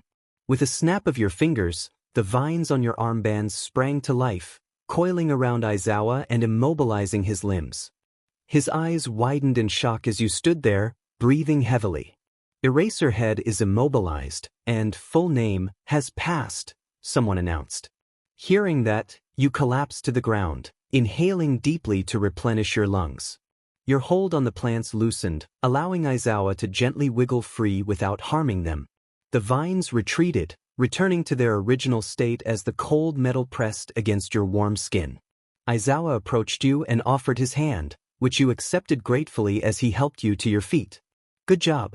You did well, he praised, giving you a light pat on the head. A tired grin spread across your face as you gave him a thumbs up, too exhausted to verbally express your happiness. You followed Aizawa to where Principal Nizu was standing, assessing your practical exam. Congratulations on passing your exam, LN-san. Nizu said, causing a light flush to rise to your cheeks as you thanked him, his smile lifting some of your fatigue. After being dismissed by Aizawa, you made your way back to the dorm. Once you returned home, you took a quick shower to wash away the sweat and dirt from your exam and got ready for school. You had woken up extra early that morning for your practical exam, while Class 1A would be having theirs on the same day during school hours. Despite waking up so early, you felt energized thanks to the earlier encounter with your teacher. Once you were dressed in your uniform and had everything you needed, you set off to class. Aizawa addressed the class gathered in front of him and the other teachers, all dressed in their hero costumes. He reminded them that it was possible to fail the exam and warned them not to make any foolish mistakes if they wanted to attend the training camp. Jiro pointed out the obvious presence of many teachers. As Aizawa continued to explain the practical exam, you tuned him out since it didn't concern you. Midoriya noticed you standing to the side in your school uniform instead of your costume and raised his hand to get Aizawa's attention, asking if you were not taking the practical exam. Aizawa was about to respond when you interjected, joking that you had a serious back injury and had been exempted from the exam. Your classmates blinked in surprise, and Bakugou shouted in disbelief, ready to confront you for answers, but Aizawa's warning glare stopped him. You snickered, ignoring the glare. Aizawa sighed and explained your situation, clarifying that your practical exam was different and that you had already completed it that morning. Instead, you would be assisting Recovery Girl in monitoring their exam. You pouted, feeling a bit disappointed, as Aizawa continued with his briefing about the practical exam, expecting everyone to have gathered information ahead of time. Kaminari excitedly asked if they would be fighting robot warriors like at the entrance exam, while Ashido chimed in with her own enthusiasm. Suddenly, Nizu appeared, announcing that the exam would be different this time around, explaining that students would be facing their teachers in pairs. Aizawa paired off the students, and you were surprised to see your childhood friends, Midoriya and Bakugou, would be going against All Might. The two were just as taken aback as you. Class 1A was dismissed to strategize as a team or watch the exam from the monitor room. You glanced worriedly at Bakugou, who stormed off, even though Midoriya wanted to discuss strategies with him. Just as you were about to follow Bakugou, Aizawa called your name, asking you to report to the monitor room where Recovery Girl awaited you. You complied, giving Midoriya one last worried glance before heading to the monitor room, hoping everything would turn out well for both of them. For the next few hours, you sat next to the school nurse, observing your classmates' exams while taking notes as instructed by your teacher. You diligently recorded every detail, knowing that Mineta and Siro would be next, followed by the pair you dreaded the most, Midoriya and Bakugou. You felt restless, itching to find Bakugou to talk to him before his exam, but you had a task to complete, making it hard to sit still. Noticing your restlessness, Recovery Girl suggested you go find your friend. Surprised by her insight, you handed her your notebook and thanked her before scurrying out of the room, wishing Midoriya good luck as you left. You wondered where Bakugou could be as you ran down the hallway. After a few minutes of searching, you accidentally walked right into him. You stumbled back slightly from the sudden impact, nearly losing your balance, but Bakugou quickly steadied you with an arm around your waist. He growled at you to watch where you were going, but his tone lacked any real anger. Your hands rested on his chest as you offered a sheepish smile and apologized. Bakugou looked down at you, his eyes meeting yours for the first time, and he noticed how bright your eyes were, sparkling with a light that seemed to never fade. He felt entranced, losing himself in the moment, until he was startled by your concern for him. Flushing, he quickly released you and turned away, trying to ignore the quickening of his heartbeat. You tiptoed slightly, attempting to catch a glimpse of his face over his shoulder, noticing the redness in his cheeks and wondering what had caused him to act so flustered lately. You recalled how he had been different ever since that study session at your place, his demeanor changing whenever you were around. In fact, he seemed to be fine around everyone else. You wanted to ask him about it, but you sensed he would just tell you to mind your own business. To save yourself from his usual outbursts, you decided not to question him. Shrugging off Bakugou's odd behavior, you focused on what you had intended to discuss with him, his exam with Midoriya. You approached him and tapped him on the shoulder to get his attention. Bakugou jumped slightly at your touch, as if he had forgotten you were there. His face settled into its usual scowl, but he didn't seem upset at the idea of talking with you. He grunted, asking what you wanted. You smiled, aware that he was listening despite his indifferent demeanor. Taking a step closer, you gently took his hand, tracing the rough lines on his palm with your finger. Although his hand looked rough, it felt surprisingly soft, and you appreciated that. Bakugou glanced down at you, raising an eyebrow in question. You took your time, mapping out the lines on his hand and imagining them as little country borders. For someone who was usually impatient, Bakugou surprisingly didn't pull his hand away or interrupt while he waited for you to speak. After a long pause, you finally gathered your thoughts. You knew he might dismiss what you were about to say, but you hoped he would at least hear you out. You took a deep breath to calm your nerves and continued. In about half an hour, you'll be taking your exam. I know you've been paired with Izuku to go against All Might. I won't pretend that you'll listen to Izuku and work with him to pass this exam, since that goes against everything you feel about him. You hesitated, worried about how Bakugou would react. Sensing your unease, he gave your hand a light squeeze, silently encouraging you to continue. A smile appeared on your face as you glanced down at your joined hands, enjoying how his larger palm enveloped yours. Your gaze remained on your hands as you continued. However, for the next 30 minutes, just set aside your feelings about Izuku and work with him. Can you promise me that? Not just for yourself, but for me. Your hopeful eyes met his, causing Bakugou to frown. His mind told him to ignore your request, but his heart felt differently, leaving him torn. Ultimately, he settled for a vague response, stating that he wasn't foolish enough to let both of them fail the exam. Now it was your turn to frown. You weren't satisfied with his answer, but you chose to trust and support him instead.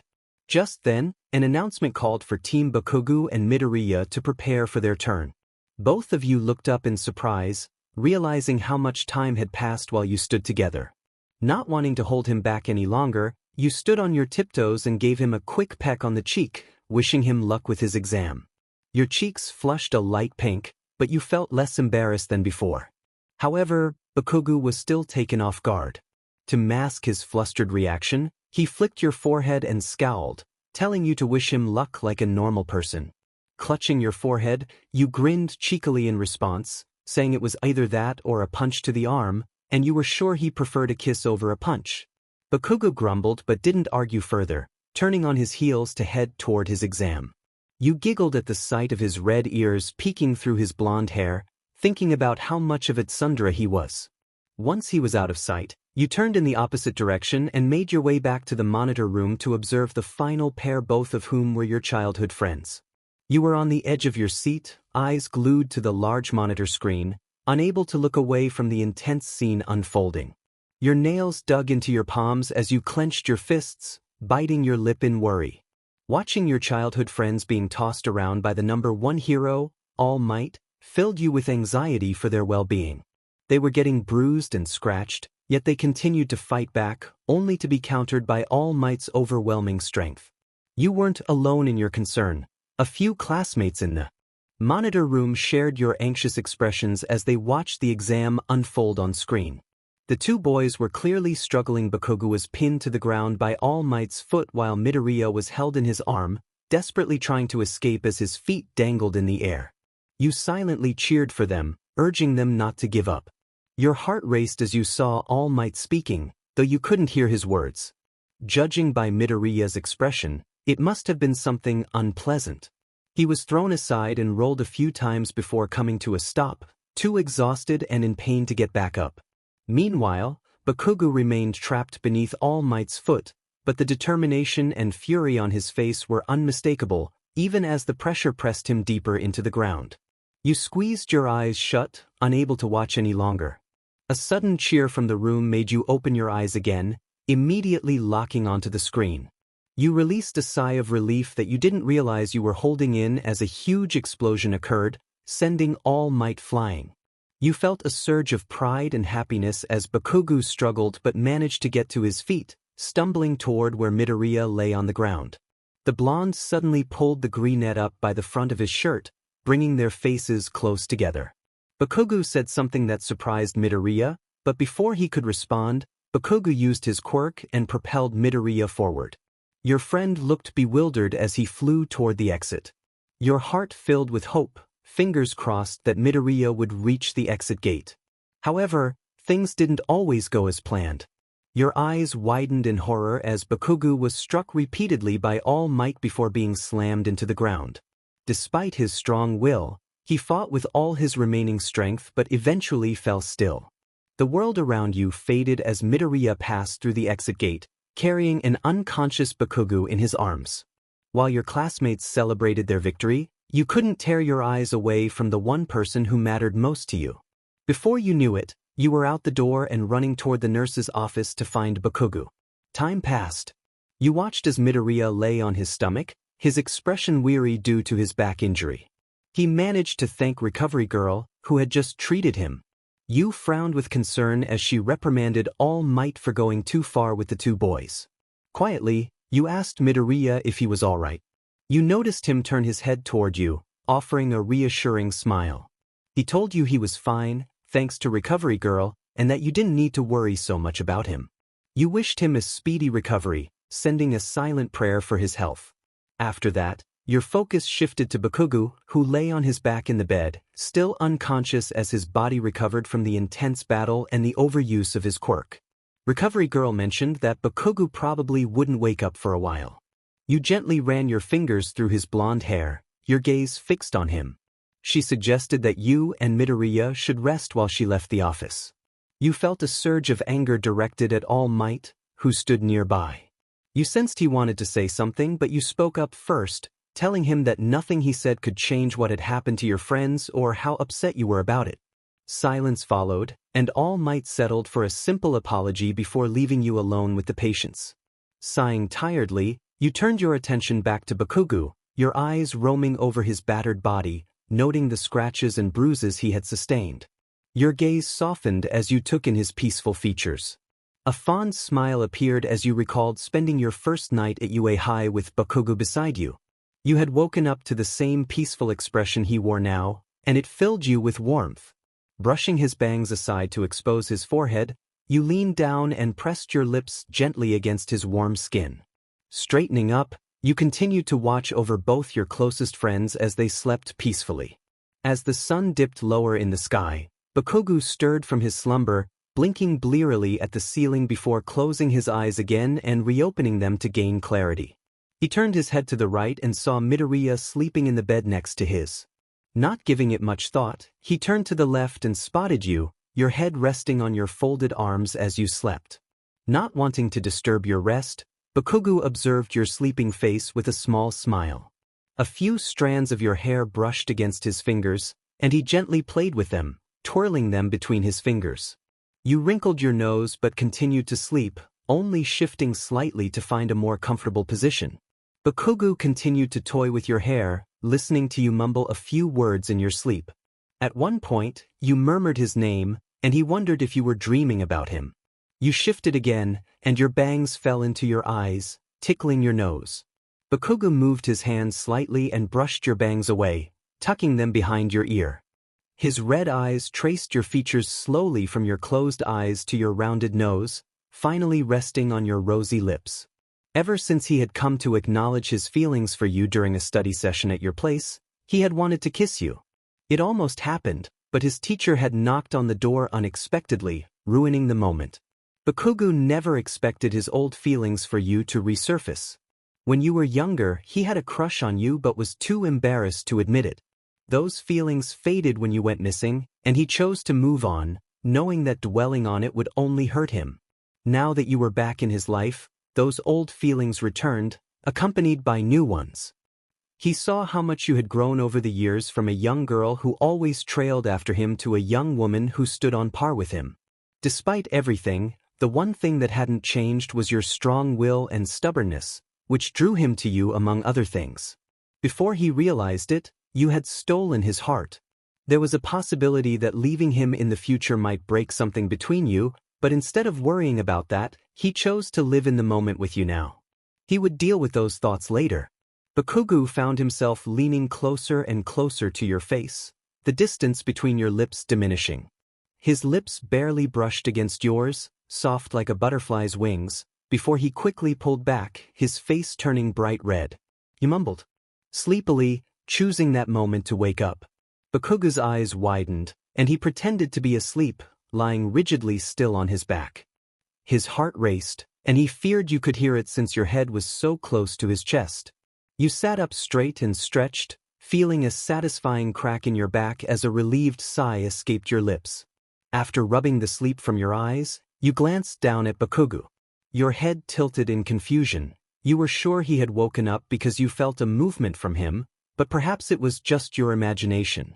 Shrugging off the thought, you glanced at the clock on the wall and realized it was getting late. Unsure of when Bakugou would wake up, you decided to let him and Midoriya be and see them tomorrow morning at school instead. You stood up from your seat, leaned down to place a gentle kiss on Bakugou's forehead, and quietly slipped out of the nurse's office. Bakugou didn't move until he heard the door shut gently behind you and could no longer hear your footsteps. Only then did his eyes peek open. A sigh of relief escaped his lips as he pushed himself into a sitting position. He placed a hand over his chest, feeling how fast his heart was beating. His face still burned from the brief contact with your lips, and he shakily touched them, still tingling from the moment. He realized he craved more. That fleeting moment was not enough for him. In fact, he wished for a real kiss, one where you would reciprocate and enjoy it as much as he did. However, Bakugou knew that was unlikely since you probably didn't feel the same way. Pushing that thought aside, he pulled the blanket over his head and fell asleep, the image of you smiling brightly at him with love shining in your eyes lingering in his mind. In the League of Villains hideout, a light blue-haired male sat in his bedroom, silently staring at the wall as he waited for a call to be picked up.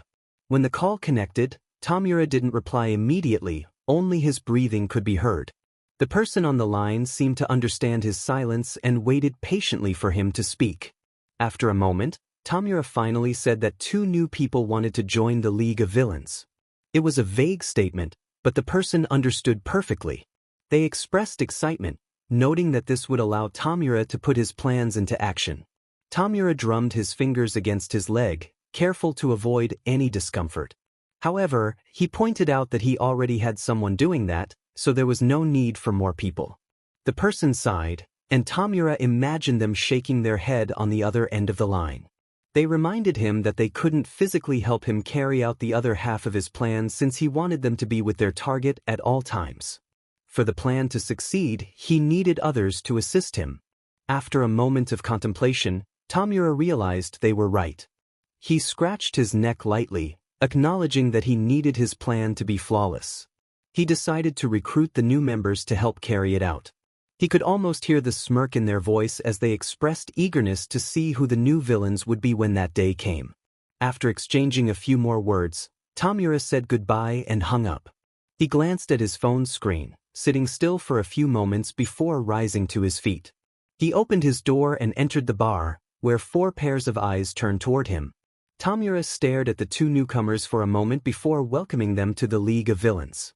The day after the practical exam, the students of Class 1A were both nervous and excited to learn if they had passed or failed in order to attend the training camp. This was true for everyone except for 4 students: Ashido, Kirishima, Kaminari, and Sato, who were completely certain they had failed and would have to stay back for summer school while the rest of the class went to the training camp. You watched with amusement from your seat as Midoriya tried to reassure his classmates, only to be poked in the eyes by Kaminari. Just then, the classroom door swung open, and standing at the entrance was none other than Class 1A's homeroom teacher. Once the bell rang, everyone scrambled back to their desks, afraid to face Aizawa's wrath if they disobeyed. Aizawa took his place at the front of the class behind the podium and jumped straight into announcing the results of the exams. Unfortunately, he stated that there were those who didn't pass the final exams. A creepy smile appeared on his face as he completed his sentence, adding a hint of mirth to his usually monotonous voice. "That everyone's going." You quietly snorted to yourself, amused by Aizawa-sensei's unexpected sense of humor. The 4 students who had initially failed jumped to their feet, beaming with excitement at the news that they would be attending the training camp after all. Kirishima, with his hopeful smile and shark-like teeth, expressed his enthusiasm, asking if they could join too. Aizawa's voice returned to its usual monotone as he continued, explaining that while some had failed, no one had failed the written exam. He listed the names of those who did not succeed in the practical portion: Kirishima, Kaminari, Ashido, Sato, and Shiro. You soon tuned out your teacher's voice, your attention drifting to the window as you wished for the day to pass quickly, even though school had just begun.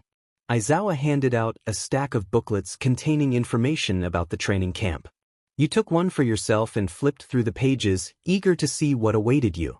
He reminded the class that the camp was 2 weeks away and that they should prepare accordingly.